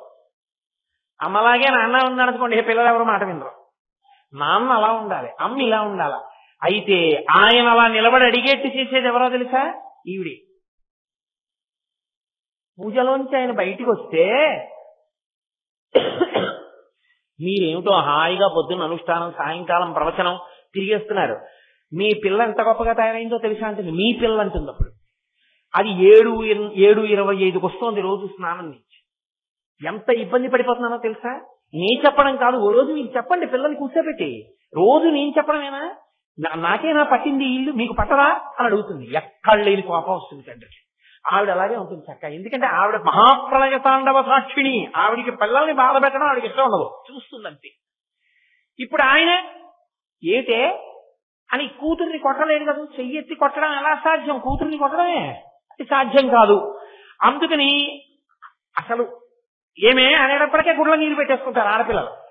ఏదో మొహం ఇటు తిప్పి గట్టిగా దెబ్బలాడుతున్నాడు అనుకోండి, ఓ ఏడి చేస్తోంది అనుకోండి, గబగబా వచ్చి ఓ చాలండి ఇంకా ఆడపిల్ల అసలు సంజయ్ వేళ ఇంకా ఏడిపించకండి ఉంటుంది. పొద్దున్న నిజేనా చెప్పే బుద్ధుందా లేదా? ఇప్పుడు అలా అంటాయంటే అంటే అందుకే శాస్త్రం ఏముందో తెలుసా అండి, నేను చెప్తున్నాను అనుకోకండి, వేదం చెప్పింది ఈ మాట. యజుర్వేదంలో ఒక మాట ఉంది, ఆవిడ పరమేశ్వరుణ్ణి రుద్రుణ్ణి చేస్తుంది, రుద్రుణ్ణి శివుణ్ణి చేస్తుంది. దేని కొరకు అంటే కుటుంబాన్ని నిలబెట్టడం కొరకు. ఆవిడికి కుటుంబం మనమంతా, మనకి కుటుంబం మన కుటుంబం. తండ్రి కన్ను అవసరమైతే ఎరుపెక్కాలి, ఎరుపెక్కితేనే దీర్ఘకాలిక ప్రయోజనంలో పిల్లలు బాగుంటారు. అసలు ఎప్పుడు ఎరుపెక్కలేదనుకోండి, ఇల్లు అస్తవ్యస్తం అయిపోతుంది. అందుకే దక్షయజ్ఞంలో ఆయన కన్ను ఎరుపెక్కింది, రుద్రుడయ్యాడు. ఒక్కసారి జట పెరికి కొట్టాడు, వీరభద్రుడు ఆవిర్భవించాడు. బుద్ధి లేని దేవతలు ఎప్పుడు నిరీశ్వర యాగం చేయాలి, బుద్ధి కలిగి జాగ్రత్తగా ఉన్నారు, దేవతలు లిఖించుకున్నారు. అంతకుముందు బుద్ధి లేని దేవతలు అయ్యారా నిరీశ్వర యాగానికి వెళ్ళి దక్షయజ్ఞానికి? ఆయన జట కొట్టాడు కాబట్టే, కోపంతో రుద్రుడు అయ్యాడు కాబట్టే మళ్ళీ లోకాలు సరిగ్గా నిలబడ్డాయి. ఆయనే హాలాహలవక్షణం చేసి మళ్ళీ లోకాన్ని రక్షిస్తాడు. కాబట్టి ఆయన కన్ను అవసరమైతే ఎరుపెక్కాలి, ఉత్తప్పుడు నల్లగా ఉండాలి, చల్లగా ఉండాలి. అమ్మ ఎలా చూస్తుందో ఆయన అలాగే చూడాలి. అస్తమానం ఏదో ప్రయత్నపూర్వకంగా అదే పరిగా తిరిచి ఉండకూడదు, రోజు కాసేపు. అవసరం ఎప్పుడో అప్పుడు కన్ను ఎర్రపడాలి. ఆ కన్ను ఎర్రబడడం అనేటటువంటిది పిల్లల బాగు కొరకే తప్ప అది ఆయన అవలక్షణం కాదు. అందుకే మీరు జాగ్రత్తగా గమనిస్తే ఒక మాట ఉంటుంది, సదాశివుడు అని ఒక మాట. సదాశివుడు అన్న మాట బ్రహ్మగారికి విష్ణువుకి అన్వయం అవ్వదు. సదా బ్రహ్మ ఉండదు, సదా విష్ణు ఉండదు, సదాశివ ఉంటుంది. ఎందుకో తెలుసా? రుద్రరూపం శివుడికి ఉంది. రుద్ర అంటే విపరీతమైన కోపంతో ఉన్నవాడని ఒక అర్థం ఉంది. విపరీతమైన కోపంతో ఉంటే ఆయన ఎవడో ఆ కోపం ఏమిటంటన అడగగలిగిన మునగాడు లోకంలో ఉంటాడు. ఆయన నమస్తే అస్తు ధన్వనే బాహుభ్యాముతే నమః. రుద్రం వెంటనే నమస్కారం చేస్తూ నిలబడింది వేదం. ఈశ్వర ఏమిటి అంత కోపం వచ్చింది, మేము పిల్లలను తప్పు చేశాం, కోప్పడకండి, క్షమార్పణ చెప్తారంతే. ఆయన రుద్రుడై నిలబడ్డాడా? ఆయన ముందు నిలబడగలిగిన వాడు లేడు. ఆయన రుద్రుడై నిలబడితే లోకములు ఆయన ముందు నిలబడలేవు.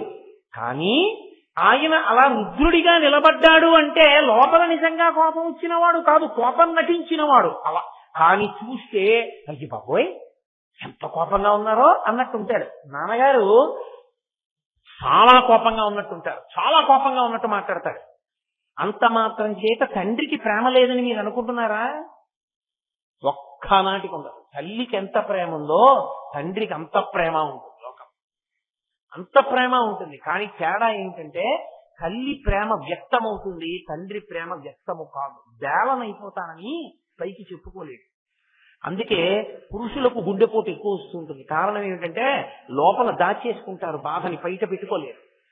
తండ్రికి ప్రేమ ఉంటుంది ఖచ్చితంగా, కానీ అలా కోపం నటించకపోతే పిల్లలు పాడైపోతారని కోపం నటిస్తాడు. లోపల మాత్రం ఆయన ఎప్పుడూ తండ్రే. అందుకని సదా శివ, ఎప్పుడూ ఆయన శివుడే. కోపం నటించడం ఎందుకు మరి? మన కోసం. ఆయన రుద్రుడిగా నిలబడడం మన కోసం తప్ప ఆయన కోపం వచ్చినవాడు కాడురా అని చెప్పడానికి శివుడు సదాశివుడు, విష్ణువు సదా విష్ణువు, బ్రహ్మ సదా బ్రహ్మ కాదు. శాస్త్రం అంతే. అందుకే సదా బ్రహ్మ సదా విష్ణువు లేరు, సదా శివ ఒకటే ఉంది. అంటే ఎప్పుడూ శివుడిగా ఉంటాడు ఆయన. అదే తండ్రితనం. అందుకే జగత పితరం వందే పార్వతీ పరమేశ్వరం. వాళ్ళిద్దరూ జగత్తుకి తల్లిదండ్రులు. జగత్తుకి తల్లిదండ్రులైన కారణం చేత సదాశివతత్వమనందు ఉంటాడు. కానీ కన్ను నలుపు ఎక్కుతుంది, కన్ను ఎరుపు ఎక్కుతుంది, కన్ను తెలుపు ఎక్కుతుంది. తెల్లగా ఉండడం అంటే ఆయన ఎప్పుడు తనలో తాను రమిస్తూ కూర్చున్నాడు అనుకోండి, కన్నులు తెల్లగా ఉంటాయి. లోకానికి బుద్ధి చెప్పవలసి వచ్చిందనుకోండి, ఎరుపెక్కుతాయి. రెండూ లేదనుకోండి, పరమ ప్రేమతో మనం శాస్త్రం ఎలా చెప్పిందో అలా బతుకుతున్నాం అనుకోండి, ఆయన కన్నులు నల్లగా ఉంటాయి, చల్లగా మన్ని చూస్తుంటాయి. అందుకని అమ్మవారికి వేసిన విశాల నీలోత్పల లోచనాయ తీసుకొచ్చి శివుడికి వేయకూడదు. వేస్తే కుటుంబ వ్యవస్థ పోతుంది అక్కడ. అందుకని శంకరులు వెయ్యరు. తాత్పర్యంలో ఎక్కడో పొరపాటున ఎరుపు రంగు గురించి పడింది, శివుడి కన్నులు ఎరుపని. కానీ అలా అనలేదు శంకరాచార్యుల వారు. వికాసి పంకేరుహలోచనాయై, అందులో ఎరుపుతనం శబ్దమే లేదు. కాబట్టి వికాసి పంకేరుహలోచనాయై అంటే బాగా తెరుచుకున్నటువంటి విచ్చుకున్న తామర పువ్వు వంటి కన్నులున్నవాడు అయినా అంతే. ఆయన కన్నులలో కూడా సదాశివతత్వమునందు ఎప్పుడూ నలుపుతనముండి లోకాన్ని రక్షించడము ఒక్కటే ప్రయోజనంగా ఉంటుంది. అందున శివుడి విషయంలో ఉండే గొప్పతనం ఏమిటో తెలుసా అండి? అసలు మీరు శివా నన్ను రక్షించని అడగక్కర్లేదు. శివభక్తులై మీరుంటే చాలు. అంటే నా ఉద్దేశం విష్ణు భక్తి అంత గొప్పది కాదు అని నేను చెప్తున్నానని మీరు అనుకోకూడదు. విష్ణు భక్తి కూడా అంతే గొప్పది. విష్ణు భక్తి కూడా అంతే. శివభక్తి ఎంతటిదో విష్ణుభక్తి అంతే గొప్పది. శివకేశవుల మధ్య భేదమే చెప్పడానికి వీలేదు. తత్వతః మాట్లాడినప్పుడు కొన్ని చెప్పవలసి ఉంటుందంతే. కాబట్టి శివస్వరూపమునకుండే లక్షణం ఏంటంటే, శివ నీవు నన్ను రక్షించు అని అసలు మీరు అడగవలసిన అవసరం ఉండదు. ఆయన తన వస్తువు కాబట్టి తాను రక్షించుకుంటాడు. మీరు చూడండి, నేను మీకు ఒక విషయం చెప్తాను, ఒక ఉదాహరణ తీసుకొస్తాను. మార్కండేయుడు శివలింగం దగ్గర కూర్చుని అర్చన చేస్తున్నాడు. యమధర్మరాజు గారు వచ్చి పాశం వేస్తాను, నీకు సమయం అయిపోయింది, బయటికి వచ్చేయన్నాడు. నేను రాను అన్నాడు ఆయన. శివార్చనే చేసుకుంటానన్నాడు. నువ్వు శివార్చన చేసుకుంటే వదిలిపెడతాను అనుకుంటున్నావా? నేను పాశం వేస్తాను అన్నాడు. ఇప్పుడు ఆయన ఏం చేశాడంటే, శివా నన్ను రక్షించనా ఆయన అడగలేదు. ఆయన ఏం చేశాడంటే శివలింగాన్ని కౌగిలించుకున్నాడు. కౌగిలించుకుని చంద్రశేఖర చంద్రశేఖర చంద్రశేఖర పాహిమాం, చంద్రశేఖర చంద్రశేఖర చంద్రశేఖర రక్షమాం అంటూ ఆయన అన్నాడు, నేను పరమశివుడిని ఆశ్రయించి ఉండగా కిమ్మో మృత్యుత్తరిష్యతి, నన్ను యముడు ఏం చేస్తాడు అన్నాడు. నేను శివుడి కాళ్ళు పట్టుకుని ఉండగా వీడేం చేయగలడు అన్నాడు. తప్ప శివా యమధర్మరాజు గారు వచ్చేసారు, నువ్వు వచ్చి నన్ను రక్షించని ప్రకటనంగా ఎక్కడ అనలేదు. కిన్నో మృత్యుత్తరిష్యతి, ఈ యముడు నన్నేం చేస్తాడన్నాడు. అయినా యమధర్మరాజు గారు పాశం వేశాడు. ఇప్పుడు పాశం ఎలా వేయాలి? శివుణ్ణి శివలింగాన్ని కౌగలించుకుని ఉంటే ఒక్క మార్కండేయుడికి పడుతుందా? ఆ పాశం వేసినప్పుడు శివలింగానికి మార్కండేయుడికి కలిపి పడింది అంతే. ఉత్తర క్షణంలో పరమశివుడు ఎడమకాలెత్తి ఒక్క తన్ను తన్నాడు గుండెల మీద యముడికి. యముడు చనిపోయాడు. శంకరులు అన్నారు శివానంద లహరిలో, వక్షస్థాడనమంతకస్య కఠినాపస్మార సంవర్ధనం భూభృత్ పర్యటనం నమత్సురచిర కోటీర సంఘర్షణం కర్మేదం మృదులస్య తావక పదద్వంద్వస్య గౌరీపతే మచ్చేతో మణిపాదుకా విహరణం శంభో సదంగీకురు. యముణ్ణి తన్నినప్పుడు ఈశ్వరా మీ పాదం ఎంత సొక్కిపోయిందో నా మనసుని మణిపాదుగా గ్రహించండి అన్నారు. అంటే ఆయనని మీరు నమ్మి ఉన్నది నిజమైతే అసలు మీరు ఆయనని నాకు ఈ కోరిక తీర్చమని అడగవలసిన అవసరం లేదు. నందుడని దక్షిణ దేశంలో ఒక భక్తుడు, ఆయన చిదంబరం వెళ్లి పరమేశ్వర దర్శనం చెయ్యాలనుకున్నాడు. అనుకుని తన యజమాని దగ్గరికి వెళ్లి అడిగాడు, అయ్యా చిదంబరం వెళ్లి నటరాజస్వామి వారి ఉత్సవం జరుగుతోంది, ఒక్కసారి నటరాజస్వామిని దర్శనం చేసి వస్తా. ఆ యజమాని చాలా తెలివైనవాడు. ఆయన అన్నాడు, వెళ్ళొద్దంటే వీడు వెండి ఎలాగో, వెళ్ళు అన్న మాట ఒకటే వీడికి కనబడుతుంది, కానీ అసలు పని అప్పుడు చెప్దామని దానికే ఉందిరా తప్పకుండా వెళ్ళు, కానీ మనకున్న 150 ఎకరాలు ఇవాళ రాత్రి దున్ని విత్తనాలు వేసేయి, ఊడ్చేయి, పంట పెంచేయి, కోత కోసేయి, ధాన్యం రాల్చేయి, బస్తాలకెత్తేయి, ఇంటికి తెచ్చి పెట్టేయి, గడ్డి వాములు వేసేయి, నువ్వు చిదంబరం వెళ్ళిపో. తెల్లవారు ఆయనకి వెళ్ళిపో అన్న మాట ఒకటే వినపడింది. అయ్యా అంతకన్నా నా తప్పకుండా చేసేసి వెళ్ళిపోతానని పొలం దగ్గరికి వెళ్ళాడు. 150 ఎకరాలు. ఇవాళ రాత్రి దీన్ని దున్ననా, దీనికి నారు తీసుకురానా, దీంట్లో పంట వేయినా, కోత పోయినా, గింజ బస్తాలకు ఎత్తనా, ఇంటికి పట్టుకెళ్ళి యజమాని ఇంట్లో పెట్టనా, నేను అప్పుడు గడ్డి వాములు అయినా, అప్పుడు చిదంబరం వెళ్ళనా, అప్పుడు పని బరువు ఏమిటో అప్పుడు తెలిసింది. తెలిసి ఒక్కసారి ఆకాశం వంక చూసి పరమేశ్వరుణ్ణి ప్రార్థించి నా జన్మకి నీ దర్శనం అవదా అని మూర్చిపోయాడు. అంతే. ఆయన తలుచుకుంటే ఎంతసేపు అంటే పంట పండేట్టు చేయలేడా? భక్తుడి మీద ఉన్న ప్రేమతో కదిలి వచ్చేసాడు కైలాసం నుంచి శంకరుడు. పంచ మడతేసి రైతు ఎలా కడతాడో అలా పైకి ఎత్తి కట్టాడు. కట్టి నందీశ్వరుణ్ణి పిలిచి నాగలి కట్టి తాను పట్టుకుని దున్నుతున్నాడు. సాక్షాత్ జగజ్జనని కళ్యాణి మా అమ్మ విత్తనాలు చల్లింది. ఎంతలో పండుతాయి? భూమి పరవశించిపోయింది పరమశివుని యొక్క పాద తాడనము చేత. పంట పండింది. గణపతి కోసేశాడు, సుబ్రహ్మణ్యేశ్వర స్వామి బస్తాలకెత్తాడు, తీసుకొచ్చారు, యజమాని ఇంట్లో పెట్టేశారు. 5 నిమిషాలు. నందా లే, పంట మీ యజమాని ఇంట్లో పెట్టేశాం వెళ్ళన్నారు. గబగబా వెళ్ళాడు యజమాని ఇంటికి. అయ్యా అదిగో బస్తాలన్నీ పెట్టేశానన్నాడు. తెల్లబోయాడు యజమాని. కాళ్ళ మీద పడిపోయాడు. నందుడి కాళ్ళ మీద, ఒరే నీ భక్తికి శివుడు కదిలొచ్చి వ్యవసాయం చేసేసాడు రా, నీ ఇక నుంచి మన ఇద్దరిది సగం సగం అన్నాడు. నాకు ఈ సగం వద్దేమి వద్దన్నాడు. చిదంబరం వెళ్ళాడు. తర్వాత నటరాజస్వామిలో ఐక్యమైపోయాడు. కాబట్టి శివభక్తిలో ఉండే గొప్పతనం ఏమిటో తెలుసా? మీరు అసలు అడగక్కర్లేదు. విష్ణు భక్తి అయినా అంతే. మీరు అసలు అడగవలసిన అవసరము లేదు. శివా నాకు ఇది అని చెప్పక్కర్లేదు.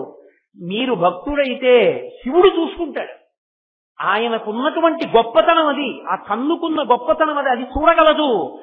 నువ్వేమై ఉండాలి? నువ్వు భ్రమరమై ఉండాలి. అవి 2 పువ్వులు కదా మరి. అమ్మవారి కన్నులు తామర పువ్వులు, అయ్యవారి కన్నులు తామర పువ్వులు. తామర పువ్వు మీద ఏముండాలి? తుమ్మెద తిరగాలి. ఇప్పుడు తుమ్మెదలేవి అంటే ఎవడు భక్తుడో వాడి చూపులే తుమ్మెదలు. ఎందుకని? భక్తుడైన వాడు తన పంచేంద్రియాల్ని, మనస్సుని, 6 భగవంతుని యొక్క కన్నులనే తామర పువ్వుల దగ్గరికి వెళ్ళి పెట్టేస్తాడు. అక్కడే తిరుగుతుంటాడు. ఆ కన్నుల వంక చూస్తూ పొంగిపోతుంటాడు. అప్పుడు ఆయన మనసు, పంచేంద్రియములు, కన్ను అక్కడే చూస్తుంది. చెవులు ఆయన కన్నుల గురించి వింటాయి. నాలుక ప్రసాదం తింటుంది. స్పర్శ ఆయన పల్లకి ముట్టుకుంటుంది. నేను ఈ మధ్య ఒక క్షేత్రానికి వెళ్ళా. ఒక ఆయన వాహనాన్ని ముట్టుకుని పొంగిపోతున్నాడు ఇలా ఇలా ఇలా ఇలా శ్రీకాళహస్తిలో. నేను అతను అడిగాను, అక్కడ నంది వాహనం పెట్టింది. ఇలా ముట్టుకుని పొంగిపోతున్నాడు. అందరూ గుళ్ళోకి వెళ్ళిపోతుంటే నేనన్నా ఎందుకయ్యా అలా ముట్టుకున్నావు, ఎందుకు అది అంతా తడుగుతున్నావు అన్నాను. అంటే ఆయన అన్నాడు, నా స్వామి కూర్చునే వాహనం కదండి, అది ఎంత పవిత్రం అండి, కనీసం దాన్నైనా ఒక్కసారి ముట్టుకున్న ఆయన వచ్చి కూర్చుంటే నన్ను ఇలా తలవనిస్తారండి, అందుకని దాన్ని తడువుకుని పొంగిపోతున్నానండి అన్నాడు. వాడు భక్తుడు, ఆయన మహానుభావుడు. అంటే ఆయన పరవశించిపోతున్నాడు నందిని ముట్టుకుని. మనమైతే అది నందివాహనం అండి అని వెళ్ళిపోతాం. అదే ఇంకోటి గొప్ప కారు అయితే మాత్రం ఎక్కడ కొన్నారండి, ఎంత అయింది, ఏసీ ఉందా, టేప్ రికార్డర్ ఉందా, 1000 ప్రశ్నలు వేస్తాం. పరమశివుడి నందివాహనం అక్కడ కనబడితే వెళ్ళిపోతాం. ఆయన చూసుకుని పొంగిపోతున్నాడు. అది భక్తి అంటే. అది పంచేంద్రియములు మనస్సు కలిసి తిరగడం. షట్పది 6 కాళ్లతో ఉండేది తుమ్మెద. తుమ్మెద మన పంచేంద్రియములు, కన్ను, ముక్కు, చెవి, నాలుక, చర్మము, మనసు, ఈ 6 కలిపి సీతాకోక చిలుకయ్యి భగవంతుని కన్నుల చుట్టూ తిరుగుతూ ఉంటే, అందుకే నయనారవిందం, పాదారవిందం, హస్తారవిందం, అన్ని అరవిందములు తామరపూలే. ఎక్కడ చూసినా తుమ్మెదల్లా మన చూపులు నిలబడిపోవాలి. అలా నిలబడిపోవడం నీకు అలవాటైతే ఆయన రక్షణ నీకు కలుగుతుంది. అప్పుడు ఆ పువ్వు నిన్ను రక్షిస్తుంది. అది కేవలం పువ్వు కాదు. కేవలం పువ్వు అయితే చీకటి పడిపోతే ముడుచుకుపోతుంది. సూర్యుడు కనపడకపోతే ముడుచుకుంటుంది తామర పువ్వు. అది అలా సూర్యుడు కనపడకపోతే ముడుచుకునే తామర పువ్వు కాదు, రక్షణ శక్తి కలిగిన తామర పువ్వు. సూర్యోదయ సూర్యాస్తమయములతో సంబంధం లేకుండా వికసించి ఉండే తామర పువ్వు. అటువంటి తామర పువ్వు తామర పువ్వు. కాబట్టి వాళ్ళిద్దరి యొక్క హృదయము రక్షకత్వము. ఎప్పుడూ రక్షిస్తుంటారు నీ మనస్సు నువ్వు పెట్టగలిగితే. ఇది చెప్పడానికి విశాల నీలోత్పలలోచనాయై పరమశివుడి దగ్గరికి వచ్చేటప్పటికీ ఆయన కన్నులు వికాసి పంకేరుహలోచనాయ సమీక్షణాయై విషమీక్షణాయ. శంకరుల మాటలు అంత చిత్రంగా ఉంటాయి. సమీక్షణాయై అంటే ఈ కన్నిటు వెళ్ళింది అనుకోండి, దాన్ని సమీక్షణం అంటారు. చూపులో దోషం ఉంది, అలా వెళ్ళవు కదా, అలా వెళితే మెల్ల. కన్ను వంకర అయింది అనుకోండి, వెంటనే మనకి తెలుస్తుంది ఏంటంటే ఆయన కన్ను కొంచెం వంకరగా ఉందంటే మెల్ల కన్ను అంటాం వెంటనే. రెండు కళ్ళు ఎప్పుడు ఒకలాగే ఉంటాయి. ఇలా చూశారనుకోండి రెండు కళ్ళు అటు తిరుగుతాయి, ఇలా చూశారనుకోండి రెండు కళ్ళు ఇటు తిరుగుతాయి. అంతేగాని ఇటు వెళ్ళి చూడ నేను వెళ్ళి చూస్తానంటుందండి. ఎటు చూసినా రెండు కళ్ళు ఒకలాగే తిరుగుతాయి. రెండు కళ్ళు ఒకలా తిరిగితే సమీక్షణాయి, అలా తిరగలేకపోతే విషమీక్షణాయి. అమ్మవారి విషయంలో సమీక్షణాయి, ఆవిడ ఇలా చూసింది అనుకోండి రెండు కళ్ళు ఇటే తిప్పి చూస్తుంది. ఒక వస్తువుని రెండు కళ్ళతోనూ చూస్తుంది. అయ్యవారికి అలా తిరగవు అంటున్నారు శంకరాచార్య. ఎందుకని? ఆయనకి ఈ రెండే కాదు, ఇక్కడ ఒక ఉంది. మరి ఇది తిరగదుగా, అసలు మూసి ఉంటుంది. ఇది ఇలా దీంతో పాటు తిరిగి అలా తిరగదు కాబట్టి విషమీక్షణాయి. ఈ రెండు కళ్ళతో ఇలా చూస్తూ ఈ మూడో కన్ను కూడా విప్పాడనుకోండి, ఈ రెండు కళ్ళు ఓపెన్ చేస్తే ఈ కన్ను ఓపెన్ చేస్తుంది. అది చిత్రం. అమ్మవారి కళ్ళు ఇలా చూసిందనుకోండి, ఈ కన్ను ఓపెన్ చేయదు, రెండు కళ్ళు దయనే కురిపిస్తాయి. అయ్యవారిది అలా కాదు, ఆయన ఇలా రెండు కళ్ళతో చూసి మూడో కన్ను విప్పాడు అనుకోండి, విప్పితే ఎదురుగుండా ఉన్న వస్తువు భస్మమైపోతుంది. అప్పుడు ఈ రెండు కళ్ళతో చూశాడు, మూడో కంటితో కాల్చాడు. విషమీక్షణాయి. అమ్మా నీ చూపుకి ఆయన చూపుకి తేడా ఉంది అంటే ఇప్పుడు శివుణ్ణి తక్కువ చేశారా? కాదు. అసలు మీతో నేను ఒక రహస్యం చెప్పాలంటే, ఆమె చూపులు దయ అయితే ఆయన చూపులు బ్రతికిస్తాయి. ఎందుకో తెలుసా? మనం బ్రతకడానికి ఏమి కారణం? సూర్య చంద్ర అగ్నిహోత్రములే. మీరు చూడండి, బయట సూర్యుడు చంద్రుడు ఉన్నాడు, ఇందులోనే అగ్నిహోత్రం లేదు, ఏమైనా ఉపయోగం ఉందా? ఇందులోనే ఉండవలసినంత వేడి లేదు. 98.4 ఏదో ఉందిగా నార్మల్ టెంపరేచర్. దానికో 2 డిగ్రీలు పెరిగినా పడుకుంటాడు, 2 డిగ్రీలు తరిగిపోయినా అరికాళ్ళు రుద్దాలి కదా. ఇందులో ఉండవలసిన వేడి ఉంటేనే అగ్ని ఇందులో ఉండాలి. ఇందులో అగ్ని ఉంటే ఉన్నాడు భవతి శివం శివం శివం సుందరం శోభనం మంగళం భద్రం శ్రేయం మాటలన్నీ వస్తాయి. ఇందులో వేడి లేదనుకోండి, ఇది చల్లబడిపోయింది అనుకోండి, శవం అమంగళం అశోభనం వికారం, దాన్ని ఎవరు ఇక చూడరు, దూరంగా పెట్టేస్తారు. అసలు అక్కడ ఉంది, ఆ సందులో ఎవరు అలా వండుకోరు. ఆ వేడి ఉంది కాబట్టి మంగళం. మీరు చూడండి, అమ్మవారి దయ ఉంది, అయ్యవారి 3 కన్నుల అనుగ్రహం ఉంది, లోకాలు నిలబడతాయి. సూర్యుడున్నాడు, పంట పండుతుంది. పత్రహరితము సూర్యకిరణముల చేతగా ఏర్పడేది, చంద్రకిరణములు పడ్డాయి, ఓషధులు పెరుగుతాయి. 3వ కన్నైన అగ్నిహోత్రం ఉంది, పచనము జరుగుతుంది, ధర్మము నడుస్తుంది. మీరు బాగా పట్టుకోవాలి. సూర్యుడు లేడు, నీరు లేదు. అందుకే అపాం మిత్ర అని ఒక పేరు సూర్య భగవానుడికి. అపాం అంటే నీళ్లు, అప్పులంటే నీళ్లు. నీళ్లు ఎక్కడి నుంచి వస్తాయి? సూర్యుడే ఇస్తాడు. ఆయన వేసవి కాలమనందు సముద్రాలలో ఉన్న నీళ్లు తాగేస్తాడు. సముద్రాలలో ఏమిటి? మనం గ్లాస్తో పోసుకుంటే లాగేస్తాడు, చెమట పట్టేస్తుంది లాగేస్తాడు, అంతే. లాగినవన్నీ ఆయన దాచుకోడు, వర్షాకాలం వచ్చేటప్పటికి కురిపించేస్తాడు. మళ్ళీ దాచుకోవడం రానివాడు సూర్య భగవానుడు, మళ్ళీ కురిపిస్తాడు. అందుకే సూర్యుని పట్ల అత్యంత భక్తి కలిగిన ప్రాణి ఎవరో తెలుసా? సూర్యుడంటే అపారమైన భక్తి ఉండి ఎప్పుడు ఆయనకి కృతజ్ఞత చెప్పడంలో ముందుండే ప్రాణి కప్ప. ఆయన మేఘరూపంలో వర్షం కురిపించాడు అనుకోండి, రేపు వస్తోందిగా ఇంకా రథసప్తమికి రథాలు జరుగుతాయి. ఈ శిశిర ఋతువు దాటిపోయిందంటే వసంత ఋతువు అసలు చాలా గొప్పగా ఉండాలి, కానీ ఉడుకు ప్రారంభం అయిపోతుంది. ఋతువు ధర్మాన్ని తప్పిపోవడమే అన్నపూర్ణానుగ్రహం తప్పిపోయింది అనడానికి గుర్తు. ఆ తర్వాత ఇంకా పాపం గ్రీష్మం అవి వచ్చేస్తాయి. అప్పుడు గ్రీష్మం తర్వాత వర్ష ఋతువు వస్తుంది. ఆ వర్ష ఋతువు వచ్చినప్పుడు నల్లటి మబ్బు కనపడింది అనుకోండి, వర్షం ప్రారంభమైంది అనుకోండి, అందరూ బయటికి వస్తారు. బయటికి వచ్చి అబ్బా ఎంత మబ్బో, ఎంత గాలో, అమ్మయ్యా ఏదో చినుకులు 4 చినుకులు పడిపోవడం కాదు, కరువు తీరా వాన పడింది అంటారు. ఎంత సంతోషిస్తారో అనేసి ఇంట్లో వెళ్ళిపోతారు. ఇంట్లో వెళ్ళిపోయి కరెంట్ ఓడిపోయింది అని ఇంకా అక్కడి నుంచి ఇన్వర్టర్ ఒకటి వేసుకుని ఫ్యాన్ వేసుకుని పడుకుంటాడు. కానీ రాత్రల్లా నిద్రపోకుండా అలా అరిస్తే పాము వచ్చి పట్టుకుంటుందని కూడా చూడకుండా మేఘ రూపంలో వర్షం కురిపించిన వాడు సూర్య భగవానుడని సూర్యుడికి కృతజ్ఞత చెప్పడానికి ఆపకుండా అరిచి నమస్కరించేది కప్ప ఒకటే, బెక బెక బెక బెక బెక బెక అంటూనే ఉంటుంది. ఈశ్వరుడికి నమస్కారం చేస్తూనే ఉంటుంది. అందుకే మళ్లీ వర్షం కురవాలి అంటే కప్పను ఊరేగిస్తారు. భక్తుడిని పట్టుకుంటే భగవంతుడు లొంగుతాడు. మేం తప్పులు చేశాం, నీ భక్తుడైన కప్పను ఊరేగిస్తున్నామని కప్పని పల్లకీలో పెట్టి ఊరేగిస్తారు. ఊరేగిస్తే వర్షం పడుతుంది. శ్రీకాళహస్తిలో ఇప్పటికీ విచిత్రమైనటువంటి శివలింగం అవుతుంది. మీరు దక్షిణామూర్తి దర్శనం చేసుకుని బయటికి వస్తున్నప్పుడు ఎడం చేతి వైపు ఉంటుంది మృత్యుంజయ మహాలింగం అనే లింగం ఉంటుంది. మీరు జాగ్రత్తగా పరికించండి. ఆ శివలింగానికి 4 గోడల మీద కప్పు ఉండదు, తెరిచి ఉంటుంది. ఎందుకో తెలుసా? వర్షాలు పడకపోతే తలుపేసేసి ఆ గోడల నుంచి అన్నంతో అభిషేకం చేసేస్తారు. అన్నాభిషేకం చేసి వదిలేస్తారు గుళ్ళో. వదిలేసిన 3 రోజులకి బ్రహ్మాండమైన వర్షం పడుతుంది. నిరూపణమైంది కూడా, లోకాల్ని నిలబెడుతుంది ఆ శివలింగం. కాబట్టి సూర్యుడు అపామిత్ర, ఆయన నీటికి చాలా దగ్గరైన వాడు. ఆ సూర్యుడు లేకపోతే వర్షం పడదు, ఆ సూర్యుడు లేకపోతే పగలు లేదు. ఏదో చాలా ఎండగా ఉందండి అబ్బా చచ్చిపోతున్నామండి అంటాం మనం. సరేలేండి నేను 3 నెలలు రాను అని అన్నాడు అనుకోండి సూర్యుడు. అయ్య బాబాయ్ బట్టలు ఆరట్లేదు, ఒడియాలు ఎండట్లేదు, పెట్టిన పడాలన్నీ పాడైపోయి ఇల్లంతా కంపు చమాయింపు వచ్చేస్తోంది, ఎండ వస్తే బాగుంటుందంటాడు. 2 రోజులు అయ్యేటప్పటికి.